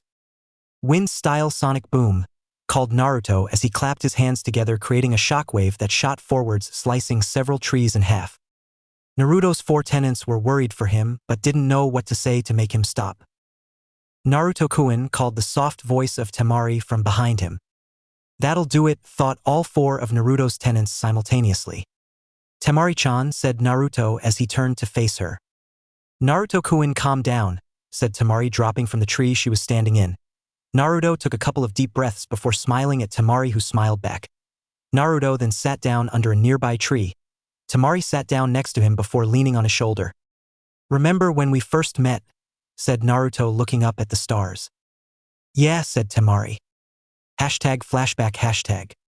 A 5-year-old Naruto was walking into Suna with trying to hide behind the Hokage's legs. As he walked, Naruto and Hiruzen were flanked by a few Jonin ninja. They all walked past Suna's gates to see a man with auburn hair and black eyes. He wore a simple black jacket and pants with mesh armor underneath. Naruto looked at the 3 children next to the man. The girl among the trio had sunny blonde hair tied into 2 pigtails. She had teal eyes and wore a lilac-colored shirt and white pants. The second child was a boy. He wore a suit that made him greatly resemble a cat. He had black eyes, but Naruto couldn't see the boy's hair. The last boy had red hair, cyan eyes, and black rings around his eyes. He wore black pants and a light green coat. Naruto retreated further behind the Hokage as the man in front of them looked at him. Hokage Dano, who is this? Asked the man in a genuinely curious tone of voice. I apologize for not notifying you, Kazekage Dano. This is Naruto Uzumaki, said Hiruzen, pointing to the child. The four people in front of them looked at Naruto with a studying gaze, while Naruto shrunk under their gaze. The red-haired boy walked up to Naruto. "Hello, my name is Gaara," said the boy. "Hello," said Naruto timidly. "You want to comply with me?" asked Gaara. Naruto looked at the red-haired boy who was smiling. Okay," said Naruto following Gaara. The other two children followed after them as well. The four children wailed to a nearby park once their Gaara turned to Naruto. "So what do you want to play?" asked Gaara. "I don't know any games," said Naruto. "Why not?" asked the girl confused. "I've never played with any other kids," muttered Naruto. "All right, how about hide and seek?" said Gaara. Naruto looked confused. "Basically, one person counts to a number while the rest hide. Once the counter finishes counting, they look for the hiding people," said the girl. "The last person hidden wins, and the first to get found then becomes the counter," said the boy. "Okay, sounds good," said Naruto. "Great," said Gaara. "Boundaries?" questioned the older boy. "Stay inside the park," said Gaara. "How far are we counting?" asked the girl. "How about 20, said Gaara. The children nodded. "I'll count," said Gaara, turning around and shutting his eyes. 1, 2, 3, said Gaara. The two other kids were already running off to find a hiding spot. Naruto just hid behind a bush. The four children played several games for hours. Naruto found out the girl's name was Temari and the boy's name was Kankuro, and those two along with Gaara were siblings. It was now late and Naruto, along with the Sand siblings as he called them, were walking back to the Kazekage Tower to see if the meeting was over. When they got there, they found it wasn't. "What are we going to do now?" asked Kankuro. "Do you guys know any high places around here?" questioned Naruto. "Well, the top of this tower's pretty high up," said Temari. "Great, let's go," said Naruto, walking up the stairs followed by the other three. Once they got to the top of the tower, they all looked out over the village. "Wow," said Naruto. "So why did we need to be someplace high, Naruto?" asked Temari. Naruto turned to her, then looked up. "That's why," said Naruto, pointing up. "Beautiful," said Temari. #flashback and #. "The stars are just as beautiful as back then," said Temari. "Not as beautiful as you, Temari-chan," said Naruto. "Na Naruto-kun?" questioned Temari, looking at the blonde, a blush coloring her cheeks. "Yes, Temari-chan?" questioned Naruto, looking at the girl. He had a smile on his face which made Temari blush even more. She smiled and closed the distance between them, capturing his lips with her own. The kiss lasted little more than a second. As Temari pulled her lips away, Naruto pulled her back into another lip lock. Once the two parted, Temari shifted herself so she was sitting in Naruto's lap with her head on his shoulder. Naruto wrapped his arms around her as the two just gazed at the stars. The two both slowly yielded to the calling for sleep and fell asleep still in the same position under the tree. The next morning, Naruto awoke first. He made a shadow clone and quickly substituted with it. Naruto then went for a little walk into the forest. As Naruto walked, he saw a feminine-looking boy picking some herbs. "Good morning there," said Naruto, walking up to the boy. "Oh, hello," said the boy, turning around to look at Naruto. "Kit, you do know that's the hunter Nin, right?" questioned Kyubi mentally. "Yeah, I know, but if you were paying close attention, you would feel what I do," replied Naruto. "So what are you doing out here so early?" asked the boy. "Well, last night I was training and must have fallen asleep," said Naruto. "Oh, so you're a ninja then?" questioned the boy. "Yeah, Genin Naruto Uzumaki at your service," said Naruto. "Well, it's nice meeting you, Naruto-san. My name is Haku," said the boy, now dubbed Haku. "Would you like some help?" asked Naruto, pointing to the basket of herbs in Haku's hand. "If you wouldn't mind," said Haku. Naruto nodded and started helping Haku pick herbs. "So Naruto-san, do you have someone precious to you?" asked Haku. Naruto thought about it for a moment. "Yes, I have several," said Naruto with a smile. "That's good. I believe when you're protecting someone precious, that is when we become truly strong," said Haku. "Is that why you're picking herbs? To help someone precious to you?" asked Naruto. "Yes, he's a man I owe my life to. He saved me from a life on the streets. This is the least I can do to repay him," said Haku. "He sounds like an honorable man, so why is he working for Gato?" asked Naruto. "Beg your pardon," said Haku. "Haku, don't play dumb. I know you're the hunter Nin, and I have known since I found you. Just tell me, why is Zabuza working for Gato?" questioned Naruto with a serious look on his face. "He needs the money to fund his second attempt to topple the Yondaime Mizukage," said Haku. "Yagura of the Bloody Mist," muttered Naruto. Yes, him, said Haku. I need to speak to Zabuza, said Naruto. Not going to happen, said Haku, standing up and starting to walk away. Haku, said Naruto. Haku stopped and turned. If you won't let me speak to him in person, then would a letter be any better? Questioned Naruto. All right, fine, said Haku. Thank you, said Naruto as he pulled out a piece of paper and proceeded to write on it before handing it to Haku. Thank you, Haku, said Naruto, walking away. Farewell, Naruto-san, said Haku. I hope we meet again, just not on the battlefield, Haku, said Naruto, walking away back towards Temari. Once Naruto got back, he found Temari in a battle stance with her fan at the ready. In the blink of an eye, she swung her fan in a massive arc. Wind-style wind scythe jutsu called Temari as wind shot of her fan in a wave, slicing several trees in its path. Nicely done, said Naruto, clapping. Temari turned to him, then looked from Naruto to his clone and back again. Am I missing something? Questioned Temari, looking at the clones. The second Naruto burst into a cloud of smoke. Oh right, shadow clones, my bad, said Temari, looking sheepish. Well, let's go, Yugao-sensei's probably getting worried now, said Naruto. Meanwhile with Haku. Haku had just walked back into the base that he and Zabuza were using. Zabuza-sama, I'm back, said Haku. What the hell took you so long? Questioned an angry Zabuza. I came across one of the leaf ninja, said Haku. Oh, which one? Asked Zabuza. The blonde one who worked out that I was the hunter Nin and asked me to give you this, said Haku, handing the piece of paper Naruto wrote on. What the hell could he want? Questioned Zabuza as he started reading the letter. Interesting, muttered Zabuza. Did you read this? Asked Zabuza. Haku shook his head. Read it, said Zabuza, handing the note back to Haku, who then read it. Is he serious? Questioned Haku. You tell me, said Zabuza. Well, the hunter Nin after us have died down recently, said Haku. Read a bit further, said Zabuza. Haku nodded and did as instructed. How did he know that? Questioned Haku, looking very concerned. You didn't tell him? Give him the slightest hint? Nothing? Questioned Zabuza.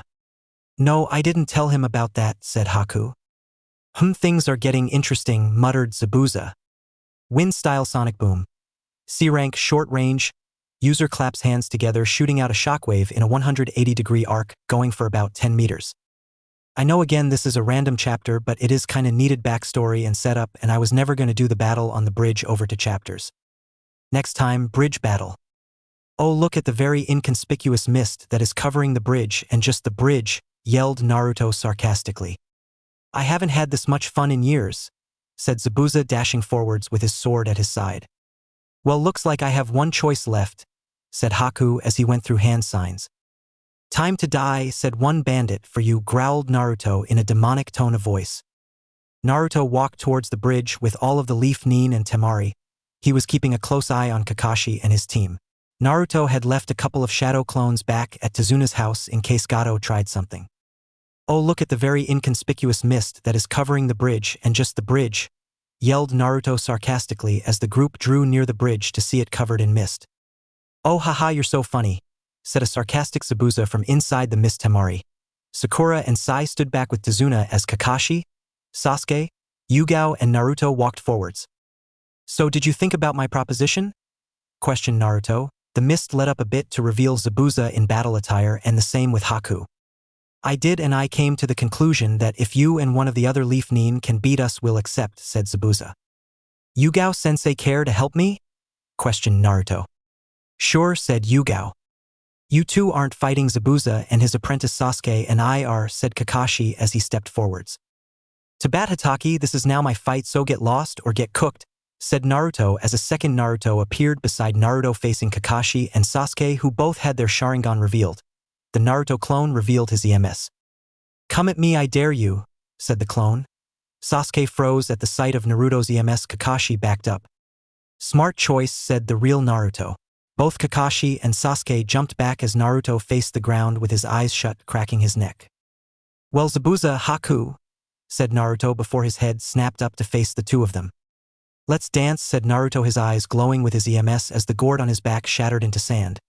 Zabuza grinned psychotically before launching off the bridge at Naruto, brining his huge blade down on the blonde, only for his blade to be stopped, but not by Naruto, by Yugao. You've already had a crack at Naruto, I want to face a mist swordsman blade to blade, said Yugao. Besides, I wish to have a conversation with my kinsman, said Naruto, leaping at Haku, who pulled out several senbon to block the incoming attack of Naruto. Hashtag with Yugao and Zabuza hashtag. The two blades were locked as Zabuza tried to overpower Yugao. Your fighting style reminds me of a woman I once had the pleasure of fighting, said Zabuza as he leapt back from Yugao, who leapt back from him. Oh yeah, who would that be? Questioned Yugao as she went for a lower to higher diagonal slice, only for Zabuza to block with his sword. Zabuza then went to punch Yugao in the face, only for the woman to jump to the side and run at him again. The woman was Kushina Uzumaki, do you know of her? Questioned Zabuza. Dance of the Crescent Moon, called Yugao. In an instant, two shadow clones materialized beside her. One took off left, the other took off, and Yugao rushes forwards at high speeds, before jumping up and bringing her sword down on Zabuza, and in the same instant the two shadow clones stabbed the man in the sides. Zabuza then fell to pieces after turning into water.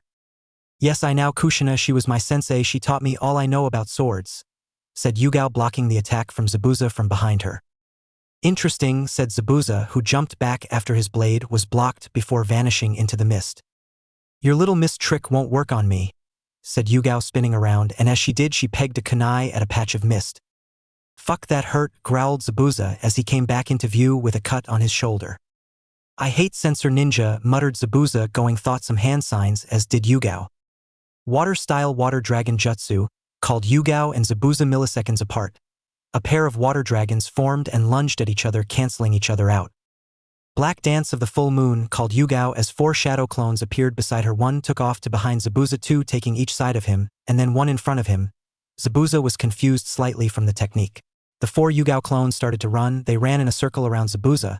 They ran so fast that they became a blur, and a split second after that Zabuza was getting slashed at. The Yugao clones ran in circles, then darted into the center, cutting at Zabuza as they went. Zabuza used his blade to block but was still getting cuts. Then it just stopped. He looked up and saw all the clones gone. Zabuza's instincts told him to move. Damn good thing her followed his instincts, because just after he rolled to his left, Yugao's sword landed where his head was previously. That's it, lady, you've pissed me off, said Zabuza. He did a couple of hand signs and three water clones appeared beside him. Water-style water needle jutsu, shouted one of the clones after doing hand signs. Thousands of water needles shot towards Yugao. Water-style water dragon jutsu, called another clone, launching a dragon at Yugao. Water-style water shark bomb jutsu, called the third clone, a shark forming out of water before flying at Yugao at high speeds. Yugao skillfully jumped over all the water needles, landed on the back of the dragon, and ran down it, then jumped onto the water shark before stabbing it in the head with her sword, only to be bifurcated by Zabuza's massive blade. Zabuza smirked, but it dropped in less than a second when he saw a log that had been cut in two in place of Yugao. Damn it, muttered Zabuza before swinging his massive blade around and dispatching a clone of Yugao that tried to sneak up on him. Yugao then leapt from her hiding place and ran at Zabuza. The two once again locked blades. You're the most skilled person that I have fought in a long time, said Yugao as she jumped back. What about that blonde kid, he's good? Questioned Zabuza, blocking a sideways slash with his massive blade. Naruto doesn't count, he is my apprentice, and most times in straight-up kenjutsu battles I still beat him, said Yugao, flipping to the side. Right then, said Zabuza, jumping back a bit. The two once again lunged at each other, looking for an opportunity to gain the upper hand. Zabuza brought his sword down on Yugao, who spun to the side and went to stab Zabuza, only to discover that the Zabuza in front of her was a clone. Yugao was split down the center by Zabuza, only to discover that she was merely a shadow clone. Water-style twin water dragon jutsu, called Yugao as two water dragons formed out of the river, going under the bridge that flew at Zabuza, who ran forwards and slid under the two dragons as they crashed on the bridge behind him. Zabuza then had to roll to the side to avoid another attack to his head. Zabuza jumped to his feet to avoid the barrage of shuriken that his where he had been laying. Zabuza then charged at Yugao, hacking and slashing at her. She blocked most of the attacks but was still getting hit every once in a while, leaving her arms and legs with some shallow cuts on them. Nicely done, said Yugao as she held her sword in a defensive stance. Zabuza smirked. I haven't had this much fun in years, said Zabuza, dashing forwards with his sword at his side, stopping just in front of Yugao and attempting an upwards diagonal slash, only for Yugao to get a foot in the hole in Zabuza's sword and knocking it out of his grip before she then grabbed his wrist, turned him around and held a blade at his throat. Zabuza had been disarmed and was now facing away from Yugao with one hand held by hers and a sword at his throat. Do you yield? Questioned Yugao. Before Zabuza could answer, everyone heard clapping and Haku with Naruto appeared beside the two jonin. Hashtag with Naruto and Haku a few moments prior. Hashtag. Naruto ran at Haku, who had two Senbon out to defend himself with Naruto's sand followed him closely. Naruto quickly drew Shadow Star as he blocked several Senbon lobbed at him by Haku. Did Zabuza show you the letter? Questioned Naruto as he sliced the Senbon in two. Yes, were you telling the truth? Questioned Haku as he jumped back from a downwards slash from Naruto's katana. I know I have Yuki blood in my veins, said Naruto, neglecting to inform Haku of the fact that Kushina told him she was part Yuki, and therefore so was he. So I do still have some actual family in this world, muttered Haku as he lobbed several Senbon at Naruto, only for the Senbon to be blocked by Naruto's sand. 1,000 flying water needles of death, called Haku as 1,000 Senbon formed of water and flew at Naruto. Naruto's sand formed a dome around him and the sand turned slightly red as the needles hit it. They turned into steam. What the? Questioned Haku as he jumped back as the sand returned to its brown color then fell to the ground. You like? Questioned Naruto as he leapt forwards with his sword above his head. Ice-style ice dome, called Haku after performing hand signs. A dome of ice formed and protected Haku from Naruto's downward slash. Interesting, let's see how you handle this, said Naruto sheathing his sword. Striking shadow snakes, called Naruto as he pointed his left hand at Haku. About 5 snakes then shot out of the boy's sleeve and went towards Haku, who threw Senbon into the open mouths of the snakes and rolled out of the way of the attack. Uzumaki art chain web, called Naruto as chains shot out of his back and turned into the ground, shooting out just in front of Haku, creating a web-like pattern around Haku. Haku made a hand sign and what looked like a mirror of ice formed and Haku leapt into it before he could be crushed by the Chien web. Naruto ducked under the kick that came from Haku, who appeared out of another ice mirror behind Naruto. Naruto then launched a kick at Haku's gut, only for Haku to crack and then shatter into ice. Ice clone, interesting, said Naruto, turning back to face the real Haku. Well, looks like I have one choice left, said Haku as he went through hand signs. Demonic mirroring ice crystals, called Haku as 21 ice mirrors formed around Naruto, 12 at ground level, 8 above that and then 1 on top facing down. Haku then jumped into one of the mirrors. This looks interesting, said Naruto. In the blink of an eye, Haku launched out of a mirror, threw about 10 Senbon at Naruto and was back in another mirror. It was only then that Haku noticed no Senbon in Naruto's skin. It's very hard to get past my sand. I won't say impossible, but I will say very hard, said Naruto from behind his sand wall. Haku growled. This jutsu had always been his ace in the hole. Well, it's ice, let's see how fire dose, muttered Naruto going through hand signs. Fire-style fireball jutsu, called Naruto as he breathed a reasonable size fireball out it, then flew towards Haku's mirrors where it exploded. Nice try, but this ice is almost impossible to melt, said Haku, taking slightly deeper breaths than normal. Chakra exhausting from the looks of it, thought Naruto. Fine, let's try a little bit hotter fire, said Naruto, creating a horse hand sign. Fire-style great fire annihilation, called Naruto as he breathed out a continuous line of fire that was about 2 meters wide that flew towards Haku's ice mirrors. Haku stopped his technique and jumped away from the wall of fire. Naruto sighed and stopped his technique. He was hoping to test the ice mirrors some more, but that would have to wait. Naruto waited for Haku to make the next move. He didn't have to wait long as 10 Senbon came flying at the mostly blonde boy. Naruto ducked under the projectiles. Ice-style ice dragon jutsu, called Naruto after completing hand signs. A dragon of ice formed and flew at Haku, who jumped back just as the dragon hit the bridge. You can use ice? Almost screamed Haku. Ice-style frost breath, said Naruto as he breathed out a cloud of sparkling something. Haku didn't know what it was, so he decided running from it was the best, and so he did. Haku leapt to the side as Naruto's attack passed him. Before Naruto's knee hit him in the chest, Haku was sent back several meters from the force of the knee. Haku stood up shakily and immediately coughed up some blood. Haku ducked under a punch and went to grab Naruto's wrist, only for his hand to be stopped by Naruto's sand, which then wrapped around him. Haku jumped back, slicing at Naruto's sand with a kunai. The sand fell back to the ground before retreating to Naruto. Naruto then willed the sand forwards, trying to catch Haku, who was too exhausted to dodge. Haku's leg was caught by the sand. Sand coffin, said Naruto as his sand crawled up Haku's leg and covered his entire being. Yield, Haku, or you will die, and I don't want the blood of my own kinsman on my hands, said Naruto. Haku nodded, and Naruto's sand receded from Haku. The duo then heard clapping from the end of the bridge and quickly jumped back to their sensei. Once they landed, they saw Yugao holding one of Zabuza's hands out to the side while holding her blade to his throat. Yes, yes, kill him, called a voice from the end of the bridge. Gato, growled Zabuza. Yugao lowered her blade from his throat. Naruto stomped on Zabuza's blade, flicking it up into his hands before then lobbing it to Zabuza. "Thanks, kid," said Zabuza. Naruto nodded. The mist cleared up to reveal several hundred bandits standing in front of him. "Damn it, why aren't you killing each other?" growled Gato. "Ugh, no matter, my friends here were all hired for the same price as you, Zabuza, and they'll have a lot more success than you have," said Gato, laughing a maniacal laugh. The four ninja on the bridge growled, but Naruto stepped forwards. "Bandits are mine, you can have Gato," said Naruto. "Kill the men, bring me the woman," ordered Gato, grinning.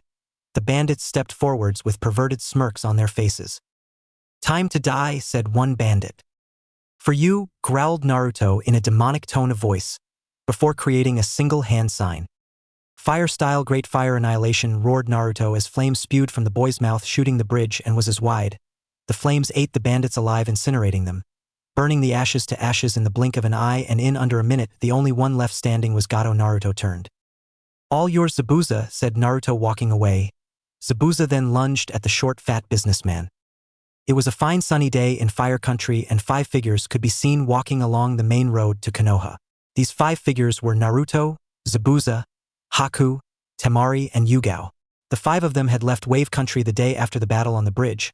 Yugao felt given that Zabuza had eliminated the main threat, they could leave Kakashi's team with the cleanup that, and the fact that Temari had needed to be at Konoha about a week prior. Naruto had already sent word to the Hokage for his plans with Zabuza and Haku, actually having a summons ask after he gave Haku the letter. So now the 5 were headed to Konoha. The group walked at a leisurely pace for ninja, full sprint for civilians. Towards Konoha they dabbled in light conversation, but nothing lasted, so they all settled for listening to the sounds of nature. "So Naruto, what's Konoha like?" questioned Haku, breaking the hour of silence. "I'm not sure I'm the best person to ask about that, Haku," said Naruto. "Why?" asked Haku. "I've only seen the darker side of Konoha, the dark underbelly of the sunny village that everyone thinks Konoha is," said Naruto sadly, looking off into the distance. It was now that Zabuza decided to ask something. "So is the blondie a Jinchuriki?" whispered Zabuza to Yugao. "Yes," said Naruto, confusing Haku and Temari. "Zabuza, you would have to be a lot further away for me not to hear you whispering," said Naruto, not even turning to face the man. "Do you mind if I ask you which one?" questioned Zabuza. "S," said Naruto. "Beg pardon?" questioned Zabuza. "Not one," said Naruto. Zabuza blinked. "You mean you contain more than one?" questioned Zabuza. "3 to be precise," said Naruto, as the gates of Konoha came into view. Once the gates came into clear view, they could see that the Hokage was there with several ANBU agents. "I have already informed the Hokage about you two. The ANBU are here to take you to interrogation, Zabuza," said Naruto. Zabuza nodded, handing his sword to Naruto. "You're taking care of my sword till I'm out, Gaki," said Zabuza. Naruto nodded and sealed the sword away. "Hello, Zabuza-san, welcome to the Leaf Village. Now, will you please go with the ANBU to interrogation? Oh, and your apprentice too," said Hiruzen as the group of 5 walked up to the gates. "Yes, Hokage-sama," said Zabuza, bowing to the man. Then he and Haku followed the ANBU away. "Only you, Naruto, could change the heart of an enemy in their territory," said Hiruzen. "What can I say?" questioned Naruto, shrugging. "Well, I'll expect a report from you at some stage, but for now I believe you have some people wanting to see you," said Hiruzen with a smile as he spotted Temari with the Leaf duo. "And it looks like the missing one had found you while out on your mission," said Hiruzen, smiling down at the blonde girl. "Any idea where I might find my friends?" asked Naruto. "Try Training Ground 27, I gave them exclusive rights to use it while in the village," said Hiruzen. Naruto nodded. "Come on, Temari-chan," said Naruto, grabbing Temari's hand before the duo leapt away. "So, anything interesting happen on your mission, Yugao?" questioned Hiruzen. "I would prefer to talk in your office, Hokage-sama," said Yugao. "Of course," said Hiruzen, leading her away. #with Naruto and Temari #. The duo were running along the rooftops headed towards Training Ground 27. Naruto called a voice from the duo's left. Naruto turned to face the voice. Tenchan called Naruto as Tenten came flying at him. He caught her in a hug and spun around the both of them, laughing. Temari had a well-hidden but still visible look of annoyance. "You're back," said Tenten. "Yeah, just got back," said Naruto, letting go of Tenten before standing next to her. "Tenchan, this is my friend Temari-chan. Temari-chan, this is my girlfriend Tenten-chan," said Naruto. "Nice to meet you, Temari," said Tenten holding out her hand. Same to you, Tenten, said Temari, both smiling at one another as they shook hands. So what are you doing, Naruto-kun? Questioned Tenten. I'm taking Temari to training ground 27 and looking for her two brothers, said Naruto. Oh, okay, do either of you mind if I tag along? I have nothing to do now, said Tenten. Naruto looked at Temari, who shrugged. Let's go, said Naruto, leaping off towards the training grounds. Within a few moments, the trio reached the training grounds. Go away, the Hokage gave us exclusive rights to use this training ground, spoke a voice of a boy who was facing away while controlling a puppet. What, not even a hello first, Kankuro, just a fuck off. Gee, and here I thought we were friends, said Naruto in a jesting tone. Naruto? Questioned the boy, turning to look at him. What, you forgot what I looked like? Geez, you're hopeless, muttered Naruto. It's been a while, Naruto, said another voice from off to the side. Indeed it has, Gaara, said Naruto, turning to face the red-haired boy who was smiling at him. Geez, Naruto, it is you, how's things? Questioned Kankuro. Yeah, not too bad, you? Questioned Naruto as the trio of boys walked away, leaving Tenten and Temari alone. So Tenten, started Temari. Yeah? Questioned Tenten, looking at Temari, already guessing what she was going to ask. How long have you and Naruto been dating? Questioned Temari. The day before he left for the mission to the wave, said Tenten, smiling as she thought back to the day. And how long did you know him before that? Asked Temari. Well, I knew him since he was born, basically, as we were in the same orphanage. But then he got kicked out at the age of 4, and I didn't see him again till he entered the academy as Sasuke Uchiha tried to fight Naruto, only to have his ass handed to him on a silver platter, said Tenten. Ah, so that's why Mr. Short, Dark, and Brooding was glaring at Naruto, muttered Temari. Did Naruto-kun tell you that name, or did you think it after you met him, giggled Tenten. Naruto-kun told me, but it just fits so perfectly, said Temari, giggling. They both shared a laugh at the emo avenger of the Uchiha clan. So what about you, how did you meet Naruto-kun? Questioned Tenten. Well, when he was 5 he came with the Hokage on a diplomatic mission to Suna, and he played with me and my brothers while the Hokage and my father the Kazekage were in boring meetings, said Temari. The two stood in silence for a moment. Tenten was the one to break it. You love Naruto, don't you? Questioned Tenten. Yes, I do, said Temari. Tell him, said Tenten, looking at the older blonde girl. But what about you and him? Questioned Temari. 3 letters CRA, said Tenten. Really, Naruto-kun's on the CRA? Questioned Temari. Yeah, he is. Before you ask, he has to take at least 6 wives, said Tenten. The two continued to talk for a while, that is until Yugao appeared in the training grounds in a swirl of leaves. Yugao, what is it? Questioned Temari. Have you seen Naruto? He's needed in the Hokage's office, said Yugao. Last we saw he was dash, said Temari, interrupted when Naruto stood in front of them. I'm here, Yugao-sensei, said Naruto. Hokage's office now, said Yugao, disappearing in a swirl of leaves. Naruto then hugged Temari, then walked over to Tenten and kissed her cheek. See you two later, said Naruto, vanishing in a swirl of sand. The teacher-student duo appeared in the Hokage's office to see Haku and Zabuza there. Ah, Naruto, there you are, said Hiruzen, smiling at him. Sup, said Naruto, waving his hand. Now Zabuza and Haku have been cleared, said Hiruzen. Naruto nodded and smiled.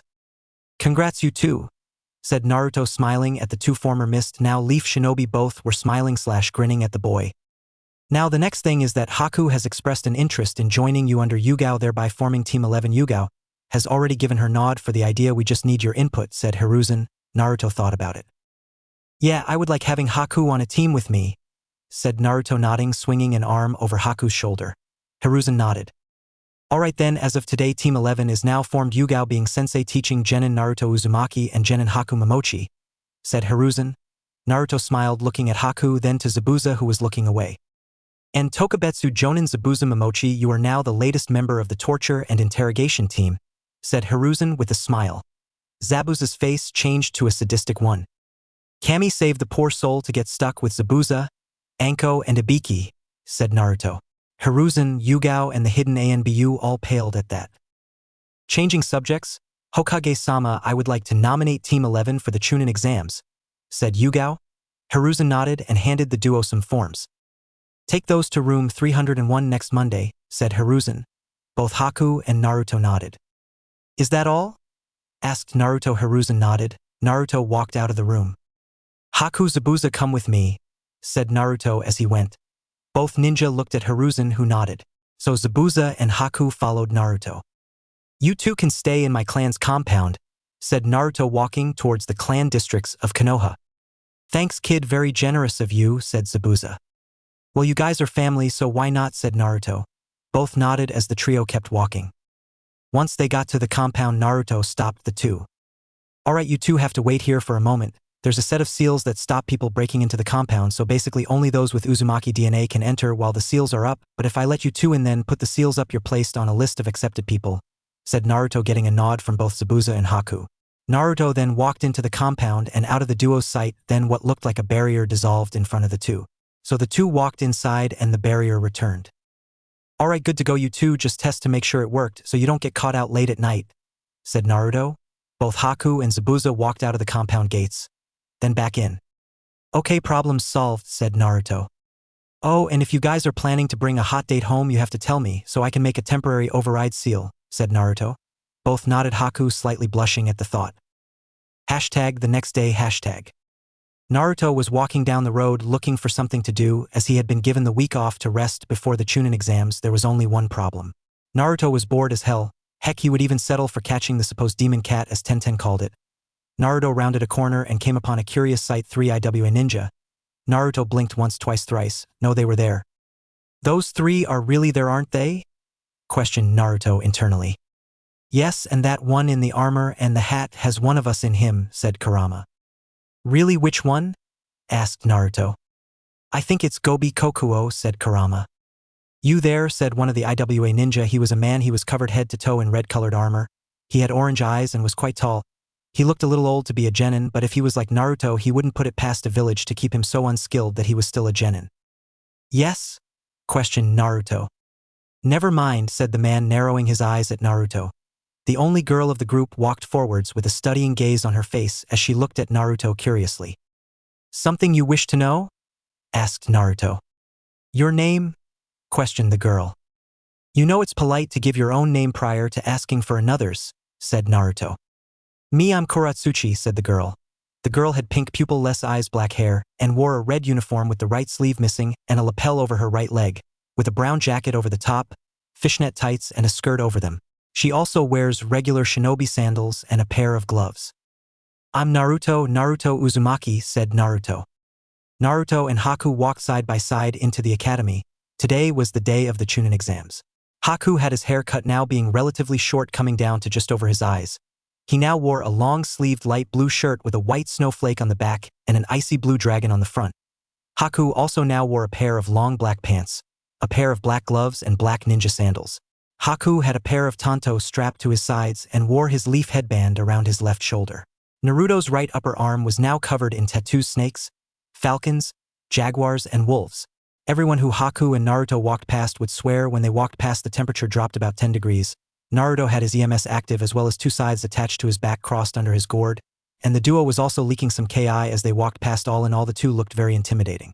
As the duo walked up the stairs, they came to a door with a crowd around it. The sign above the door said 301. Both Haku and Naruto sighed at the genjutsu on the sign and walked past and up to the next level. They walked down the hall and found the real room 301. Once they walked in, they were bombarded with Ki. Both stood there with a bored look on their faces. Really, is this all a room full of genin can manage? Questioned Haku. Naruto moved his head so his eyes were shadowed by his hair. He stood there with his eyes closed for a second as if contemplating something. The room slowly got colder and colder until people could actually see their breath as Naruto and Haku still stood in the doorway. Naruto's head snapped up. His eyes shot open and on his face was plastered the most sadistic, scary, and downright intimidating grin. Naruto's eyes had a very eerie blood-red glow to them, and Naruto released some of his Ki. The effect was instantaneous. Several genin lost consciousness, a few pissed themselves, some almost crapped themselves, and even 2 full teams got up and ran out of the door the second Naruto and Haku moved over to the corner. Naruto leaned on the corner wall and Haku sat on a desk right next to the wall. The wall where Naruto was leaning on and the desk where Haku sat froze. A few moments after Naruto and Haku walked into the room, Ino, Choji, and Shikamaru entered. All 3 looked a little intimidated by the Ki. The 3 of them walked off and found a table to sit at. Moments later, Kiba, flanked by Hinata and Shino, walked in. Kiba was laughing like an idiot. Hinata was more scared than normal, and Shino, the second trio of Leaf Shinobi, gave a quick nod to Team 10 before walking to another table to sit at. Several minutes later in walked Team 9. 10 spied Naruto but decided to leave him be with his intimidation, so went and sat with her team. A couple of moments later the door opened again. Sasuke-kun, yelled Ino as she tackled the Uchiha. Did you miss me? Questioned Ino. Get off him, Ino pig, yelled Sakura, grabbing Sasuke's arm. You get off him, forehead, yelled Ino. Damn Ino, do you have to be so troublesome? Questioned Shikamaru as he and Choji walked over to Sasuke's team. Yahoo, looks like we all made it, yelled Kiba, walking back over to the door with his team. Hey, you guys should be quieter, said a white-haired ninja with a leaf headband and glasses approaching the group. You guys are rookies just out of the academy, right? Screaming like schoolgirls, geez, said the Nin. This isn't a picnic, continued the Nin. Who do you think you are? Questioned Kiba. Me, I'm Kabuto. But instead of me, look behind you, said Kabuto.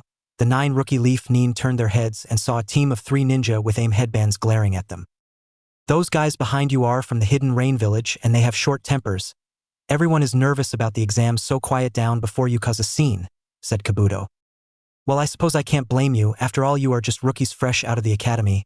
Funny, you kind of remind me of how I used to be, said Kabuto, adjusting his glasses. So, Kabuto-san, right? Questioned Sakura. Yeah, said Kabuto. Is this your second time taking the exams then? Asked Sakura. Nope, try 7th time, with the exams being held twice a year. That makes this my 4th year, said Kabuto. Really? Wow, so you must know a lot about the exams, said Ino. Yeah, and you cute little rookies have caught me in a good mood, so I'll help you out with my Nin info cards, said Kabuto, pulling a deck of cards out of his pocket. Nin info cards? Questioned Kiba. They're basically cards with info burnt into the with my chakra. I have 4 years worth of cards here, over 200 of them, said Kabuto. They may look blank, but if I push my chakra into them, said Kabuto, pulling the top one off and placed his pointer finger at it, then it went from blank to a map of the elemental nations. Graphs, what kind of info is this? Asked Kiba. This is the number of those taking the exam, as well as a breakdown of what country they're from, said Kabuto. Do you have cards with info on individuals? Questioned Sasuke. Hehe, there's some guys here you're worried about? Of course the info on this exam's participants isn't perfect, but I do have it. I even have info on you guys. Say something about these guys and I'll take a look, said Kabuto. Rock Lee of Konoha, Gaara of Suna, and Naruto Uzumaki of Konoha, said Sasuke. Ah, you have names, you're no fun, said Kabuto before pulling 3 cards out. Show me, said Sasuke. First up we have Rock Lee of Konoha. He had completed over 50 D-rank missions and 10 C-ranks. His taijutsu is his best skill, the rest barely registering. His teammates are Niji Hyuga and Tenten Higurashi under the tutelage of Might Guy, said Kabuto, giving the genin a minute to process the information before moving on. Next we have Gaara of Suna. He has completed 30 C-ranks, 2 B-ranks, and even an A-rank mission. His skills are unknown. His teammates are his sister Temari and brother Kankuro. But most surprisingly, he has never returned from a mission with so much as a scratch, said Kabuto, drawing a gasp from the genin in front of him. Finally we have Naruto Uzumaki, Konoha's frozen tri-blade, in the bingo books as a B-rank nin with an approach with caution warning.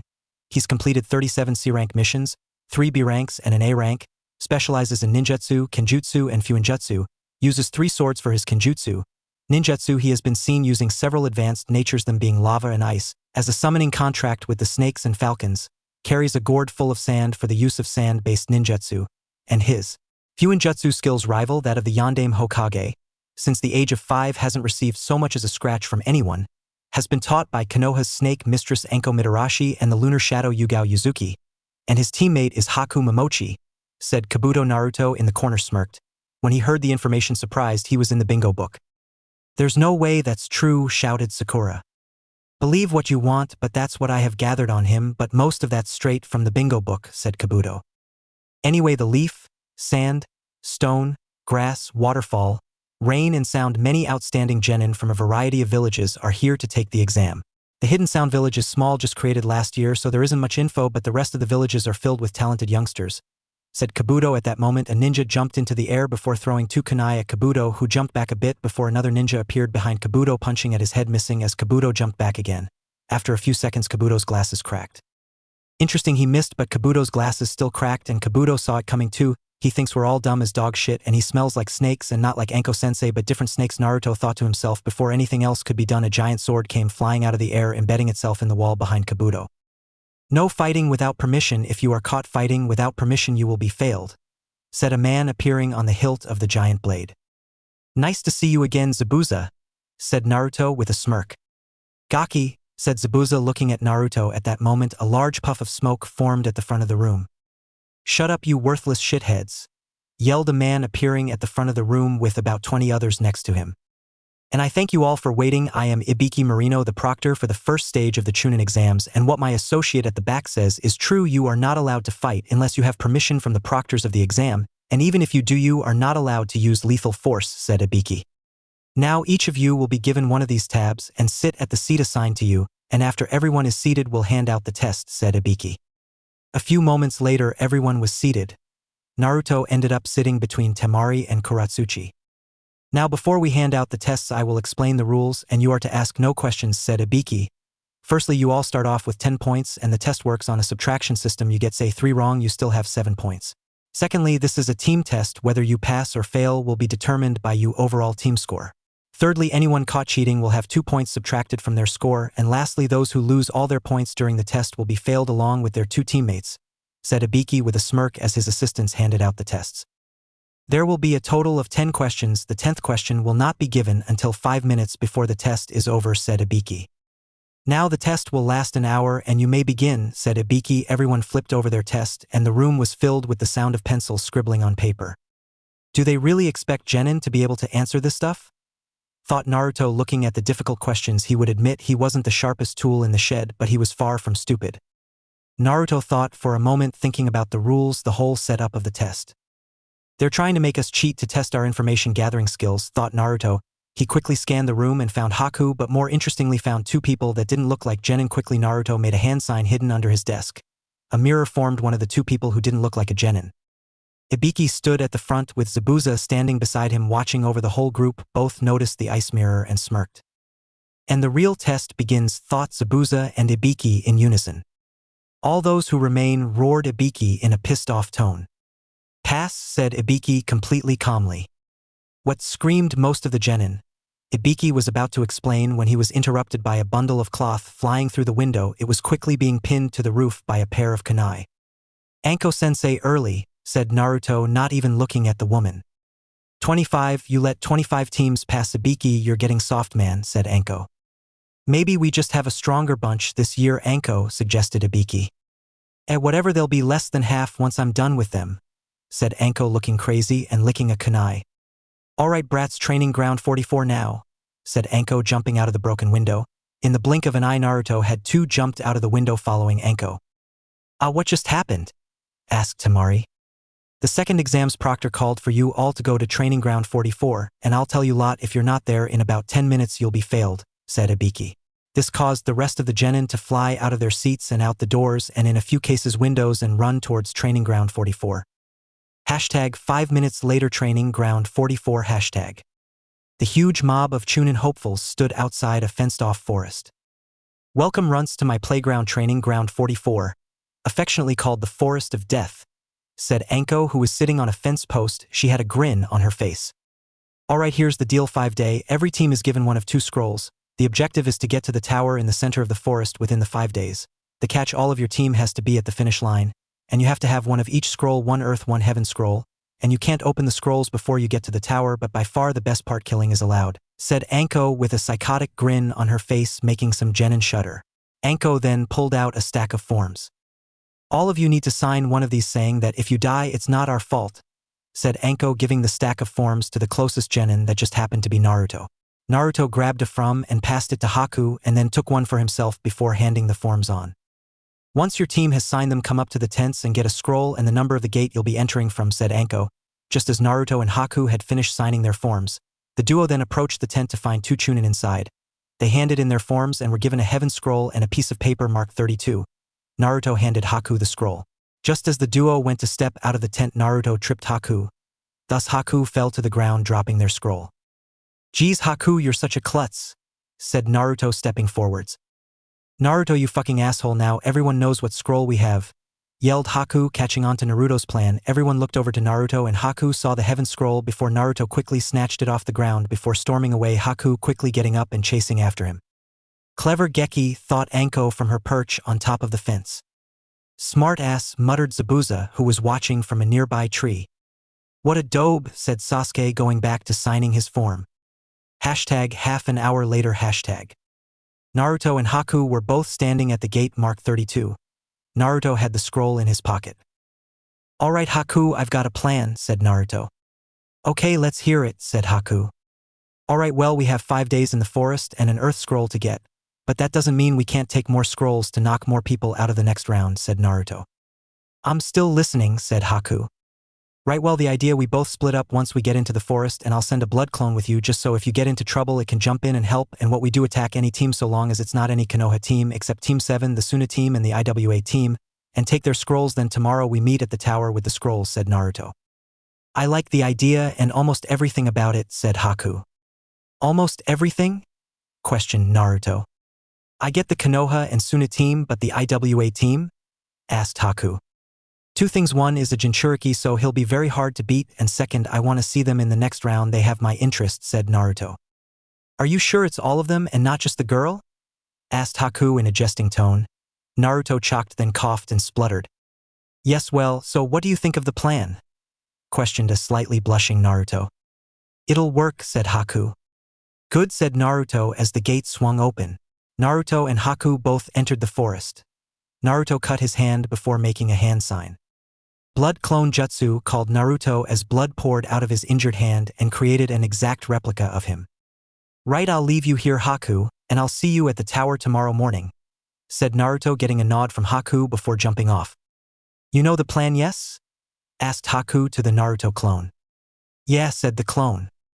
Good, stay back and out of sight, said Haku, jumping off in another direction to Naruto. Naruto's blood clone following closely behind. Hashtag with Haku. Hashtag. Haku ran through the forest looking for teams to take scrolls from. Haku ran for hours finding nothing. As the sun passed the middle of the sky, Haku found a team with aim headbands taking a rest while still keeping a vigilante watch. Haku was watching the trio form a branch high above the trio. In one fluid motion, Haku pulled out a small number of senbon and with perfect aim threw them, hitting all 3 aim genin in the back in pressure points, knocking them unconscious. In one swift movement, Haku was on the ground searching through the genin's pockets looking for a scroll. Haku found an earth scroll in the second genin's back pocket. Haku pocketed it and leapt away looking for another team. A couple of hours passed as Haku ran through the forest. Haku had stopped to take a break and was just about to leave when a kunai embedded itself right in front of the ice user. Who's there? Asked Haku into the darkness of the forest. Hand over you scroll and we'll let you live, said a voice from the trees above Haku. Come and get it, said Haku as he formed an unusual hand sign creating an ice mirror. Haku then jumped into the mirror. Above in the trees, 3 genin with kusa headbands looked down at the scene. Where the hell did he go? Asked one. Don't know. Come on, that thing is still there, let's go and follow him, said one of the 3, jumping down from his perch on the tree. The 3 landed down in the clearing in front of Haku's ice mirror. What the hell is it? Asked one of the genin. It's a mirror of ice, said Haku. Where the hell are you? Show yourself, ordered the leader of the 3 genin. Oh, come on, you saw me jump into the ice mirror, work it out, dumbass, said Haku. The 3 genin then looked at the mirror and saw Haku there.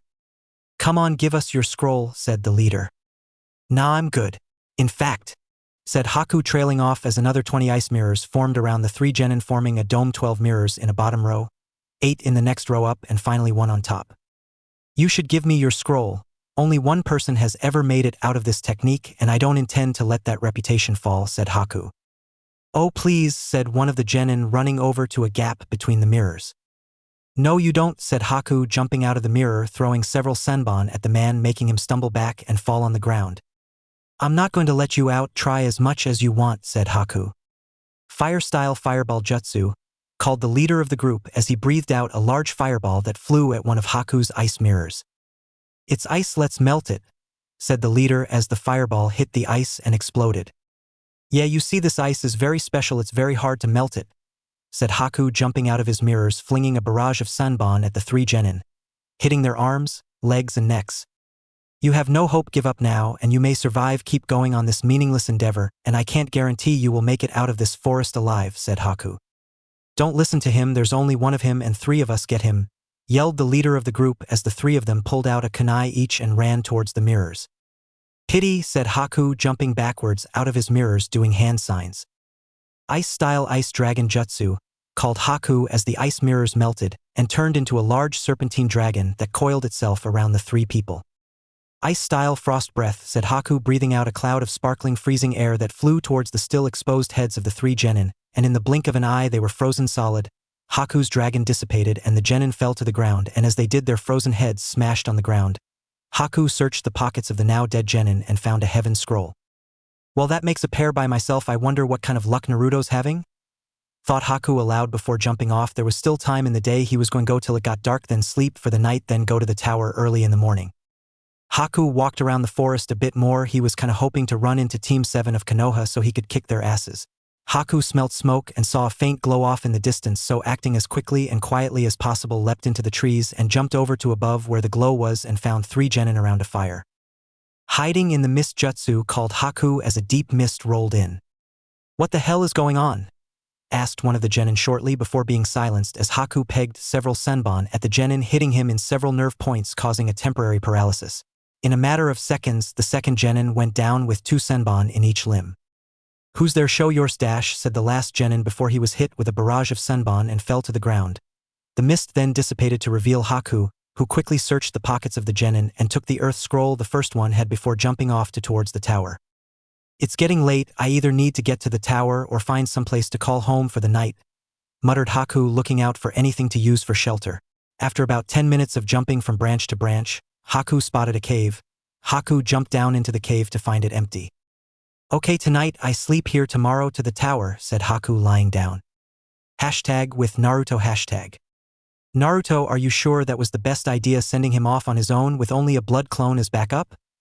Asked Kushina from inside Naruto's mind. I have faith in Haku, he's strong, replied Naruto mentally, before he jumped away looking for teams.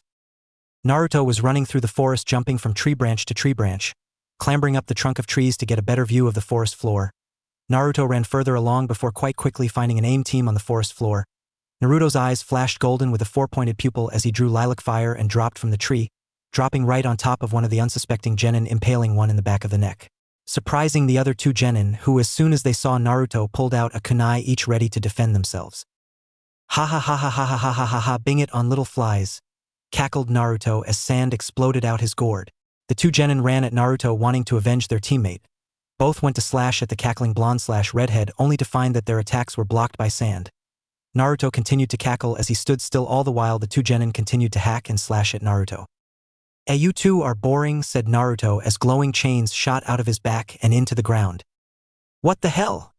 Questioned one of the genin before one of the chains shot out of the ground in front of him and wrapped around his wrist, pulling him to the ground. Before the second one could even say a word, the top half of his head was sliced off courtesy of Naruto's sword. As the final genin lay there helpless, Naruto looked at him with a psychotic look on his face before his eyes morphed into a blood red and black eye, revealing Naruto's eternal Mangekyo Sharingan. Any last words, worm? Questioned the psycho blonde/redhead. The man didn't have time to respond as Naruto uttered the last word the other genin would hear. Amanteresu, said Naruto, and the genin was engulfed in black fire. With the lives of the 3 genin taken, Naruto slipped out of his psychotic state and began to search for the scroll. Naruto searched the genin he impaled and found nothing. Nothing at all, just nothing. The second Naruto had the same amount of luck finding the scroll the second one had squat.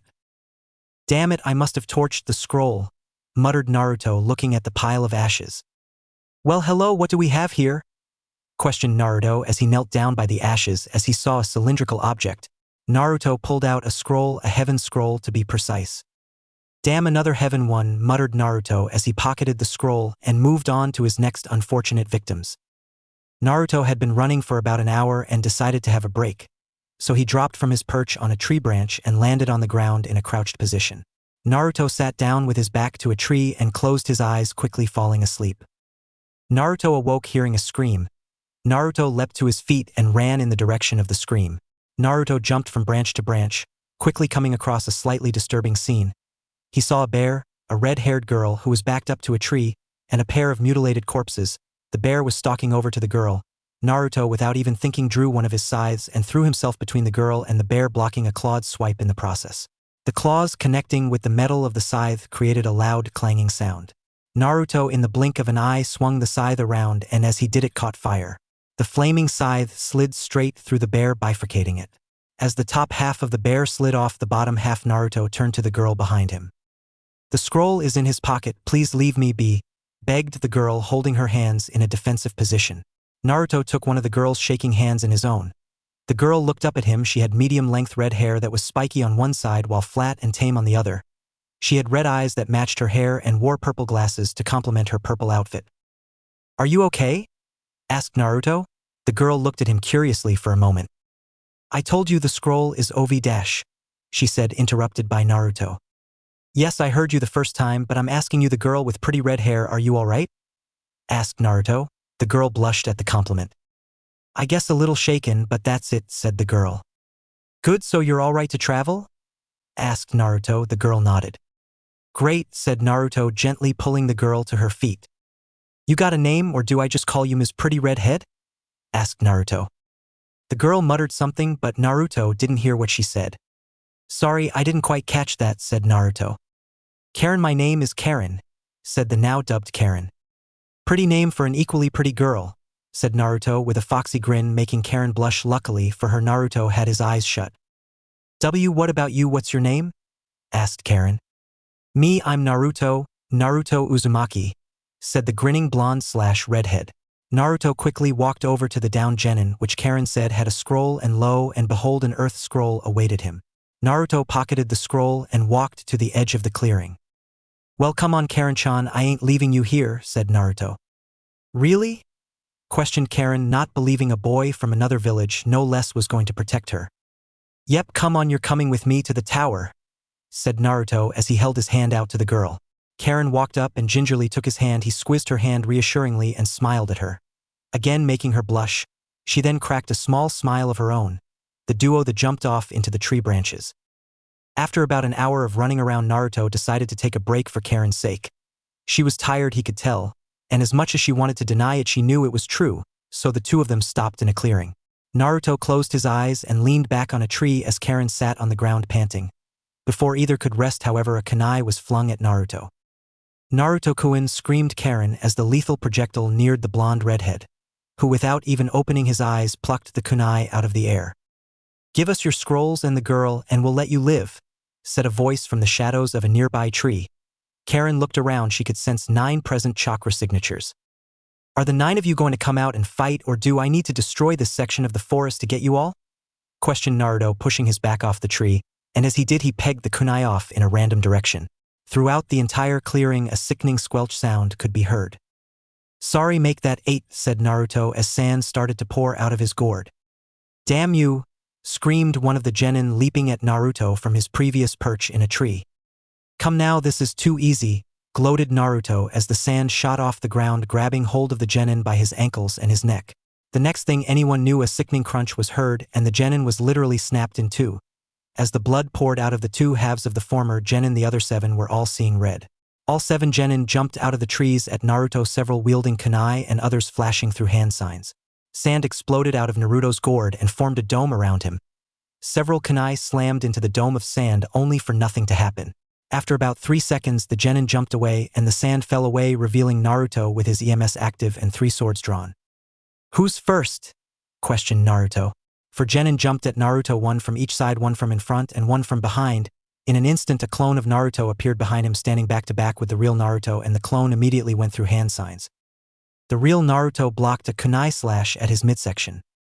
"Ice style absolute 0, called the Naruto clone as he did. The temperature in the immediate area started to drop.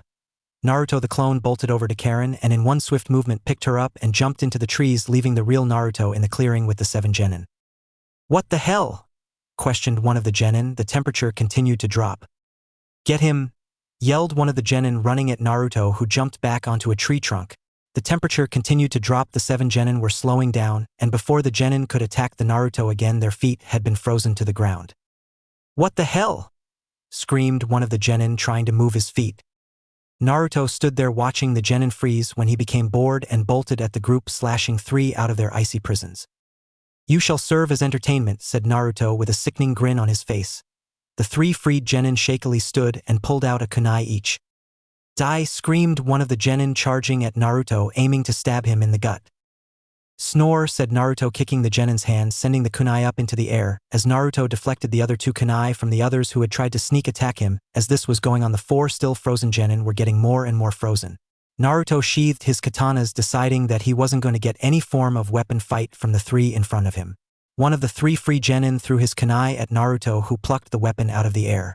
The 3 genin ran at Naruto, who used his newly acquired kunai to cut 2 of his fingers on his left hand, confusing the charging genin. Naruto jumped over them as they got to him and quickly ran the bloody digits over his upper right arm, more spastically the wolf and jaguar tattoos. Summoning jutsu, called Naruto as 2 clouds of smoke erupted around him, and standing next to him were a bear-sized wolf and jaguar. "Ah, Naruto-sama, what can I do for you?" asked the wolf. "Possibly help liven up this fucking snore fest," said Naruto. The wolf and jaguar looked at the trio of very scared genin. "With pleasure," said the jaguar as it and the wolf pounced on one of the genin each. "Leaves you and me," said Naruto, pointing to the last genin, who was very scared. "You going to make a move?" questioned Naruto, drawing the genin's attention back to him. The genin shakily pulled out a kunai. "Boring," called Naruto as he did some quick hand signs. "With style would dragon jutsu," called Naruto, and as he did, a dragon made of wood shot out of the ground next to him. Hashtag meanwhile with Naruto clone and Karen hashtag. "What was that, Naruto-kun?" questioned Karen. "Nothing, don't worry your pretty little head over it, Karen-chan," said Naruto, looking down at the redhead in his arms. Naruto continued to jump away. The 2 then heard screams. "Alright Karen-chan, wait here, boss'll be here in a minute," said the Naruto clone as he put Karen down before disappearing in a cloud of smoke. Naruto returned 20 minutes later with an additional 3 scrolls. As he landed in front of Karen, they both heard a girl scream. "Oh no, that's Kin," muttered Karen, turning to Naruto. "You know who that was?" questioned Naruto. Karen nodded. "Let's go," said Naruto. It was the morning of the 2nd day of the Chunin exams, and Haku was waiting outside the tower for Naruto. He'd only been there for 5 minutes, so he waited calmly for his mostly blonde teammate. Haku jumped slightly and pulled out a pair of senbon when he heard noises. "Haku into the tower now, I'll explain in a moment," said Naruto, appearing next to Haku. Naruto was joined by 2 girls. One had medium-length red hair that was spiky on one side while flat and tame on the other. She had red eyes that matched her hair and wore purple glasses to complement her purple outfit, while the other had very long black hair, almost reaching down to the ground, tied by a violet ribbon right near the end, and black eyes. She wore a forehead protector with a musical note tied around her forehead, a pale green vest somewhat similar to a flak jacket, and snake-patterned pants and scarf. "Who tried to question Haku but was interrupted by Naruto, who pushed Haku and the 2 girls into the tower. "Uzumaki!" came a loud shout from the forest. Naruto quickly bit his thumb before doing a hand sign. "Blood clone jutsu," whispered Naruto as blood poured from his wounded thumb, pouring onto the ground, forming a second Naruto. The Narutos nodded to each other and the blood clone bolted away from the tower. "Over this was you pedo snake," yelled the Naruto clone. "I'll get you yet, little sh," roared pedo snake. "What the dash?" said Haku, only to be stopped when Naruto held his hand over the boy's mouth. After about 30 seconds, Naruto let go of Haku, who quickly jumped up. "Alright Naruto, just what the hell is going on?" asked Haku. "As much as I would like to tell you, Haku, I'm not entirely sure," said Naruto before turning back to the 2 girls behind him. Both were fidgeting nervously. ***, let me handle this, Haku," said Naruto before he pulled out a pair of scrolls. "Open them so they know we've finished," said Naruto, tossing Haku the scrolls. Haku nodded and opened the scrolls. Once he did, smoke started to pour out of them. Haku tossed them on the ground. They landed on the ground surprisingly in a perfect cross, and in an instant a poof signified that whatever was happening happened. "Congrats boys, you both passed the 2nd test," said Yugao, who had appeared there standing over both scrolls. "Thanks Yugao-sensei," said Haku, smiling. "Yeah, thanks Yugao-sensei, but is there somewhere in this tower I can speak with these 2 in private?" asked Naruto, motioning to the 2 terrified girls behind him. "Naruto said Yugao, interrupted when Naruto raised his hand. "I'll tell you when I know," said Naruto. Yugao narrowed her eyes at her blonde student before nodding and leading him off to a room down a hallway. Karen Kin called Naruto. Both girls jumped and quickly ran after Naruto. Naruto, Kin, Karen and Yugao reached a room at the end of the hallway. "Yugao-sensei, can you please inform the Hokage I need to speak to him?" said Naruto. Yugao nodded before disappearing in a swirl of leaves. Naruto opened the door to the room and turned on the light. There was a table and 3 chairs in the room. Naruto flicked his head to the side, telling both girls to enter the room. They did so, but very cautiously. Once inside, Naruto shut the door behind him. "All right, you two," said Naruto after a moment, drawing the attention of both girls to him. "Why yes," stuttered Karen. "Tell me why Orochimaru, of all people, was after you two in the forest," said Naruto, looking at both girls disbelieving. Silence. Naruto looked at the two of them. "Look, you have 2 options. You can tell me now, and I will probably be able to do something to help you. Or you can wait, and after I tell the Hokage about Orochimaru, he'll send Ibiki, the proctor of the first exam, and Anko, the proctor of the second exam, in here, and they will get the information out of you, more than likely through painful means if they have to," said Naruto, looking at the 2 girls in front of him. Again, Naruto was only met with silence. "Fine, you want it to be difficult," said Naruto, standing up and walking towards the door. "Wait," said Kin just before Naruto placed his hand on the handle. "Yes?" said Naruto, turning back around to face the 2 of them. "How do we know you can deliver?" questioned Kin. "You don't, but I can," said Naruto, a grin forming on his face. "I want you to assure us that you will help us. If you do, we will tell you everything," said Karen. Before Naruto could answer, there was a knock at the door. "Who is it?" asked Naruto. "It's me, the Hokage's here," said Yugao from the other side of the door. "Just in time," said Naruto, opening the door. The door shut behind him, and Kin and Karen were left on their own for a few minutes. After about 5 minutes, the door opened again to reveal Naruto. "I can agree to that if you allow the Hokage to be in the room when you spill what you know," said Naruto. Kin and Karen both looked at each other before nodding. They said yes, called Naruto out into the hallway. After he did, an elderly man who gave off a powerful but yet grandfatherly aura walked into the room. "So these are the 2 you were talking about?" questioned Hiruzen. Naruto nodded as he closed the door. Both Naruto and Hiruzen looked at Kin and Karen expectantly. After a moment of silence, Naruto spoke up. "Tell us about Orochimaru, and I promise you I will do everything in my power to protect you from him," said Naruto, making both girls blush slightly. Kin spoke first. "Orochimaru is the leader of my village, if you could even call it that," said Kin. "What do you mean?" asked Hiruzen. "She means that there are ninja there, but it's more of a huge laboratory than that of a ninja village. Orochimaru finds people abandoned or alone with the promise of a place to belong and a place to call home, before turning any he fancies into test subjects and the rest into tools," said Karen. "He offers power in exchange for loyalty. Everyone in Odo is trained in at least 2 of the ninja arts. Those who are useful to Orochimaru are given cures marks which slowly twist and warp their minds until all that remains is a lust for power, and the rest are used for Orochimaru's horrible experiments," said Kin. "And Orochimaru will do whatever he has to, so he can learn every jutsu in existence, which is why he's here," said Karen. "The Uchiha," muttered Naruto. "Yes, Orochimaru plans to place a curse mark on him, and after that Orochimaru plans to burn Konoha to the ground," said Kin. "What do you mean?" asked Naruto. "I'm sorry, that's all he told me. Me and my team were supposed to find the Uchiha after Orochimaru applied the mark, then fight him before making our way here. If we made it to the 3rd round, he would tell us more," said Kin. "I was told slightly more," said Karen, drawing everyone's attention to her. "Orochimaru told me that he didn't expect Kin's team to get to the 3rd round, and during the finals he plans to invade with his own forces and the forces of an ally, which was going to be Suna, but they declined and Orochimaru could do nothing to change their minds. Not wanting to draw attention to himself, he gave up. But the plan now was some section of the Konoha ANBU, route or something like that would assist, and Orochimaru was planning to get Kumo to lend them one of the 2 Jinchuriki to help in the invasion," said Karen. "Route ANBU, you say?" questioned Hiruzen. Karen nodded. "Please tell me you have something to prove that," almost begged Hiruzen. Kin and Karen looked at the Hokage in a small amount of shock. "The leader of Route is very careful. Hokage-sama has been trying for years to find something. Anything to arrest him for," said Naruto. "Sorry, no, I don't. I was there when Orochimaru got the reply by letter, but that's all," said Karen. "That's okay. Is that all you know about the invasion?" asked Hiruzen. Karen nodded. "Sorry, we can't tell you more," said Kin, looking down. "Don't be, you may have just saved hundreds of lives, you too," said Naruto. Kin turned to Naruto only to see him smiling gently at her. Naruto is right, you two have quite possibly saved hundreds of lives today, said Hiruzen, smiling a grandfatherly smile at the two.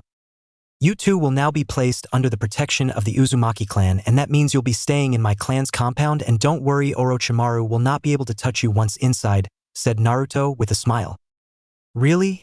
Questioned Kin.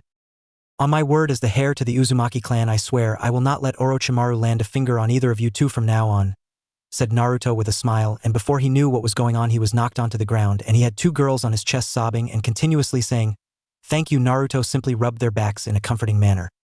Wait, what about if my team makes it through this round? Asked Kin. Well, that will be up to you whether you wish to continue or not, said Hiruzen. Kin nodded. Not that I mind have two beautiful women on my chest, but could you two get up? Asked Naruto. Both Kin and Karen jumped to their feet, their faces rivaling the color of a tomato. Naruto chuckled and got up. Well, before much else I need to show you where you're staying from now on, said Naruto before looking to Hiruzen, who simply nodded. Naruto then grabbed Kin and Karen by the shoulders, and in a swirl of sand the three were gone. The three ninja appeared just outside the Uzumaki compound, and for a moment both Kin and Karen were disorientated. Where are we, Naruto-kun? Asked Kin once she could see straight again. This is my clan's compound, and where you two will be staying now. Just wait a moment while I drop the barrier, so you two can come in, said Naruto, but as soon as he did he felt a shitload of fear radiating off of Karen and Kin. On second thoughts, muttered Naruto, turning around to face the girls before making a hand sign. Shadow clone jutsu called Naruto as a shadow clone popped into existence next to him. You know what to do, said Naruto. The clone nodded as he walked inside the compound. A and BU will be on the hunt for Orochimaru. Don't worry, you two, once you're inside the barrier he cannot touch you, said Naruto, smiling at the two girls. We trust you, it's just, muttered Karen, trailing off a bit. I'm sorry, I didn't catch that, said Naruto. We have one friend in Oto, and I'm worried what the pedo snake might do to her to try and get to us, said Karen. What's her name and what she look like? I'll keep an eye out for her. You might be lucky, and he might send her after you, and if he does I'll help her too, said Naruto with a grin. You would really do that? Questioned Kin. Yep. Any friend of yours is a friend of mine, said Naruto, grinning a huge grin. At that moment the barrier dissolved and Naruto ushered the two girls inside the barrier. Her name is Tayuya. Naruto and Haku stood in a group of 26 genin. They were all standing in front of the Hokage, who was speaking. Thus it has been concluded that we need to have some prelim matches to thin out the still large numbers of you, said Hiruzen, finishing his ramble. Naruto looked around the room. There was his team, Kuratsuchi's team, Temari's team, Tenten's team, Kin's team, Kabuto's team, Team 8, Team 10, and somehow Team 7 made it. Naruto noticed Sasuke was rubbing a mark on his neck. It looked like the one Anko had, but he didn't say anything. Naruto turned back to the front when a sickly-looking ninja appeared in a crouched position next to the Hokage. Please, Hokage-sama, let me explain, said the man. Hiruzen nodded. Hello to you all. My name is Hay8. I'm the proctor for the third exam, so I'm also the proctor for these matches. Now on to the rules. Asterisk. These will be one-on-one matches decided at random. Asterisk. Your goal is to incapacitate your opponent. You may use any means. Asterisk necessary. The fight will go on until one party is unable to fight. Dead or I step in now. That's been explained. Is there anyone who would like to pull out now? Asked Hay8. Two people raised their hands, Kabuto and one of the team from IWA. After noting down their names they were dismissed. Once they left, the giant wall panel on the wall behind Hay8 spun, revealing a screen. Your names will appear on the screen, as will your opponents. You get who you get, no ifs, ands, or buts about it, said Hay8. Once finished, names flashed on the screen. Would everyone but Neji, Hyuga, and Naruto Uzumaki go to the upper levels, please, said Hay8 once the names landed on Neji and Naruto. Everyone else did as instructed and retreated to the upper levels. Give up now, Uzumaki. Fate has already declared me the winner, said Neji. And here I thought Hayashi had to stick up his ass sideways. Somebody get this kid to a doctor, that shit must hurt, said Kushina in Naruto's mind, making Naruto snicker. Fate's bullshit, so let's just get this over with, said Naruto as he spread his arms out and leaned back, and fell on his back. The second his gourd touched the ground it shattered and cushioned his fall, and so we now find Naruto lying on the floor of the arena. Uzumaki sen, you are in a battle, said Hay8. Against him? No, this is just a nap for me. I'm ready anyway, said Naruto. Neji growled at the blonde. Hay8 looked at Neji, who simply nodded. Match begin, called Hay8 before jumping away. Niji ran at Naruto and prepared to close off the blonde's chakra points. "Go Niji, show him your flames of youth," yelled Lee and Guy from up on the balconies. Guy the turned to Tenten. "Tenten, why are you not cheering for your comrade?" asked Guy. "First of all, no point. Niji has absolutely no hope, and second of all, if I was going to cheer on anyone I would be cheering on my boyfriend more than King Arrogance," said Tenten. "Most unyouthful Tenten, having no faith in your teammate," said Lee. "No, you misunderstand. I do have faith in Niji, but I know for a fact Naruto will not lose to him," said Tenten. "Or have you already forgotten Naruto-kun's sand, Lee?" questioned Tenten. Down on the field, Niji just rediscovered Naruto's sand as he went to block the chakra points in Naruto's legs. "If you can't get close, you can't block my chakra," declared Naruto, not even lifting his head. "Damn it, Uzumaki, fight back," growled Niji. "Yeah, I guess I don't want this to go until you're out of chakra," said Naruto, jumping to his feet. "Oi, Tenchan," yelled Naruto. "Yeah, Naruto-kun?" questioned Tenten. "How badly can I beat him?" asked Naruto. "To the ground, no more no less," said Tenten. Naruto smirked. "Your wish is my command, my lady," said Naruto, bowing before turning back to an aggro Niji. "Oh, sorry, am I pissing you off?" questioned Naruto in a carefree tone. Niji growled and charged at Naruto again. Naruto rolled his eyes and caught Niji's hand as he went for a palm thrust. "Yeah, no, not happening," said Naruto, throwing the Hyuga prodigy over his head. Niji righted himself in midair and used the wall as a springboard to launch himself back at the blonde. Naruto's sand rose from the ground and caught Niji by the ankle, and by Naruto's command the sand tendril slammed the arrogant Hyuga into the ground face first, then flipped and slammed again, this time back first, then face first again, but before he could be slammed back first again, Niji forced chakra through the chakra points in his ankles, breaking the sand's hold. "Give up, Niji, you have no hope of winning," said Naruto. "No, I will not lose," roared the Hyuga, charging at the triple Jinchuriki. Naruto let his head fall and took a deep breath. "Fine, Niji, I guess I'll have to pound you into the ground," said Naruto. "You can try," said Niji, still confident in his own victory. Naruto held his eyes shut and his head down. Niji ran at the blonde, trying to deliver some strikes, only to be stopped, but this time it wasn't by Naruto's sand. Naruto's trench coat started to flap in what looked like wind, but there wasn't the slightest breeze in the room. Everyone was wondering what was going on. But as Niji went to strike Naruto, something strange happened. A piece of what looked almost like metal formed out of nowhere in front of Naruto. The thing itself was semi-transparent black and was glowing black in hand, almost like a fiery effect to it. Another formed above it, but this one was gold. Then a black one formed on top of that, and then another gold one, and they kept forming in that pattern until what looked like a ribcage had formed around Naruto. It was at this point that Niji jumped back. The ribcage around Naruto then sprouted a pair of arms and a head. The head had glowing golden eyes with a 4-point star for pupils. The skeletal structure then formed a layer of skin and then over the top of that armor. "Now, Niji, would be a good time for you to panic," said Naruto. The Hyuga did his best to suppress his fear. "Behold the most fearsome of the Uchiha's ocular techniques, Susanoo," declared Naruto, his eyes having morphed into his EMS. Sasuke up in the stands seethed at the display of power from the blonde.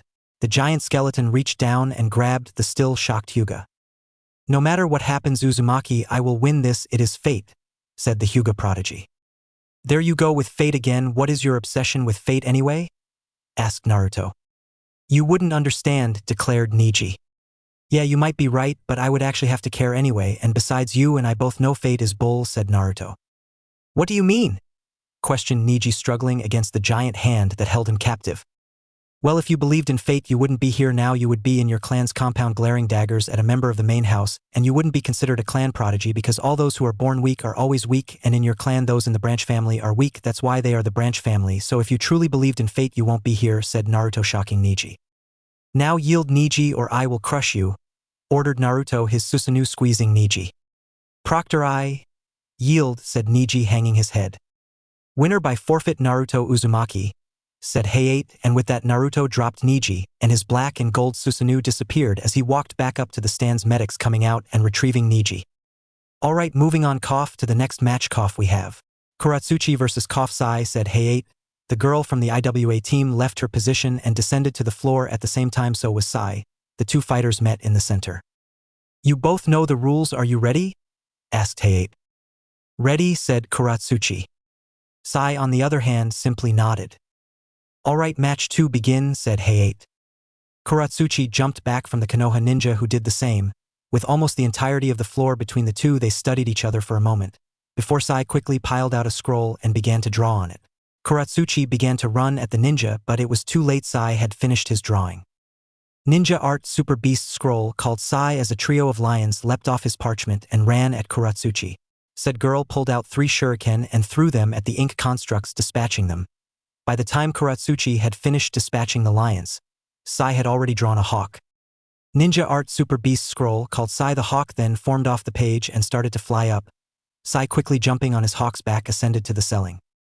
Dumb move, said Kuratsuchi as she started to flip through hand signs.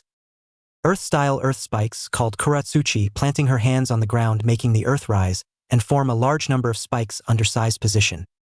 What's that going to do? He's in the air, snorted Sakura up in the stands. Fire-style fireball jutsu, called Kuratsuchi, launching a huge fireball at the hawk Sai was standing on. Sai tried to maneuver his hawk out of the way but was too slow. Sai's hawk was hit, making the boy fall. He managed to get out of the path of the fireball, but his scrolls, ink and ink brush, fell out of his pouch, and the brush and scrolls fell into the incoming fireball while the ink itself fell onto the earth spikes, smashing when it hit them. Sai flipped in the air and landed on the tip of a spike and jumped down to the ground, and as he did, he pulled out his tanto and ran at Kuratsuchi, who quickly pulled out a kunai. The two traded blows, Sai trying to slash at the girl's neck only to be blocked by her kunai. Kuratsuchi threw her arm forward, trying to skewer the Konoha genin, only for a clang to be heard as the two metal weapons collided. Kuratsuchi growled before the IWA genin leapt back and flipped through some quick hand signs. Water-style gunshot, yelled Kuratsuchi as she shot 4 large balls of water out of her mouth at high speeds. Sai moved to avoid the first one, and did so successfully with only a slight hit on his person, wetting the side of his shirt slightly. The second water ball hit Sai's hand, holding his tanto, pushing the boy's hand back and forcing him to release his tanto. The third water ball hit Sai's other wrist, knocking his hand back, and the final ball hit Sai in the chest, knocking the pale boy back into a wall. Sai was unconscious against the wall, water soaking his clothes. Winner Kuratsuchi, said Hayate. Kuratsuchi smirked and returned to her team, stealing a sideways glance at Naruto as she did. Nice match, said the blonde redhead as the IWA genin walked past him. Thanks, pretty boy, said Kuratsuchi with a smirk. Naruto developed a smirk of his own as he watched her retreating figure. Next match, Temari of the Desert versus Shino Aburame, said Hayate. Next match, Temari of the Desert versus Shino Aburame, said Hayate. The two selected ninja descended the stairs and met in the middle of the room. Match 3 begin, called Hayate, starting the match jumping back. Temari pulled the fan off her back, keeping it closed, and Shino let the bugs flow from his skin, forming a cloud around him. Shino stood there analyzing his opponent. After a second, Shino sent a small swarm of bugs at Temari. Temari shimmered out, then back into existence, and all of the bugs Shino had sent forwards fell to the ground in at least 2 pieces. I didn't even see her move. What happened? Questioned Shino mentally.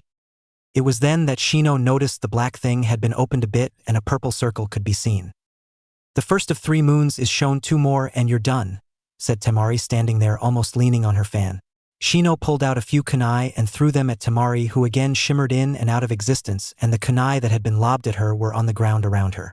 Shino once again sent in a small swarm of bugs, with the same result as the first time. 2 moons, said Temari with her fan opened more, showing a second purple circle. Shino sighed before standing up straight and raised his hand. Proctor, I forfeit, said Shino. Why Shino? Yelled Kiba.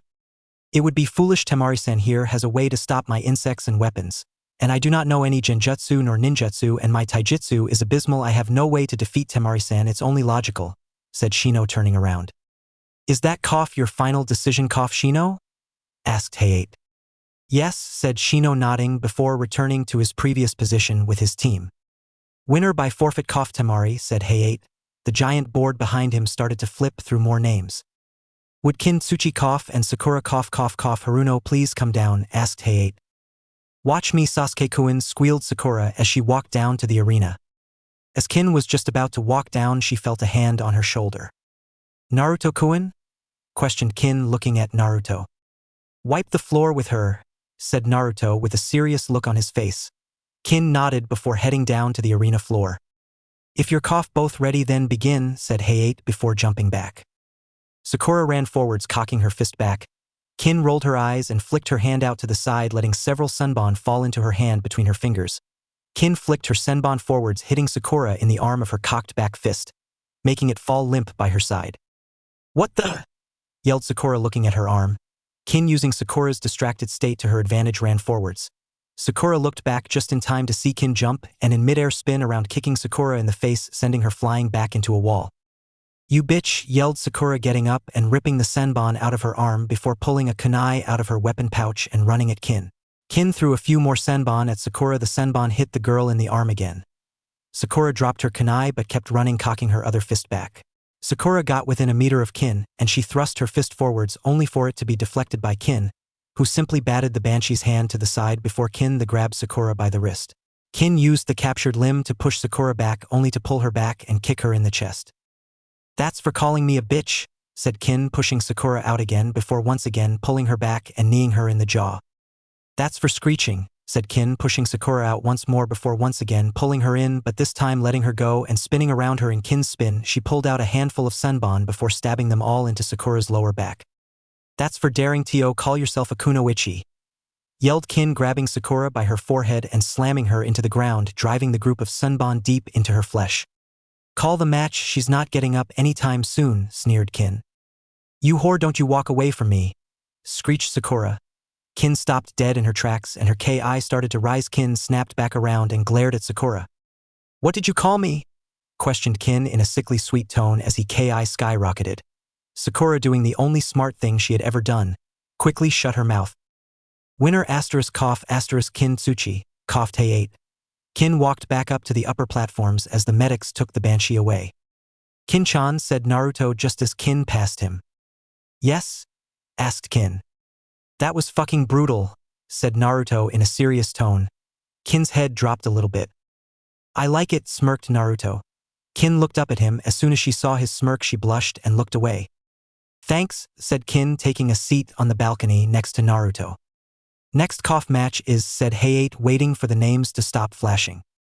"Zaku Abumi cough versus Sasuke Uchiha," called Hey8. The two said boys walked down to the arena. "Oh great, arrogant bastard A and arrogant bastard B, what's this going to be, an arrogance off?" joked Naruto, who got a glare from both competitors and a snicker from almost everyone else. "Give up now, you have no hope against an Uchiha," said Sasuke arrogantly, making Naruto inwardly groan at his dumbass kinsman.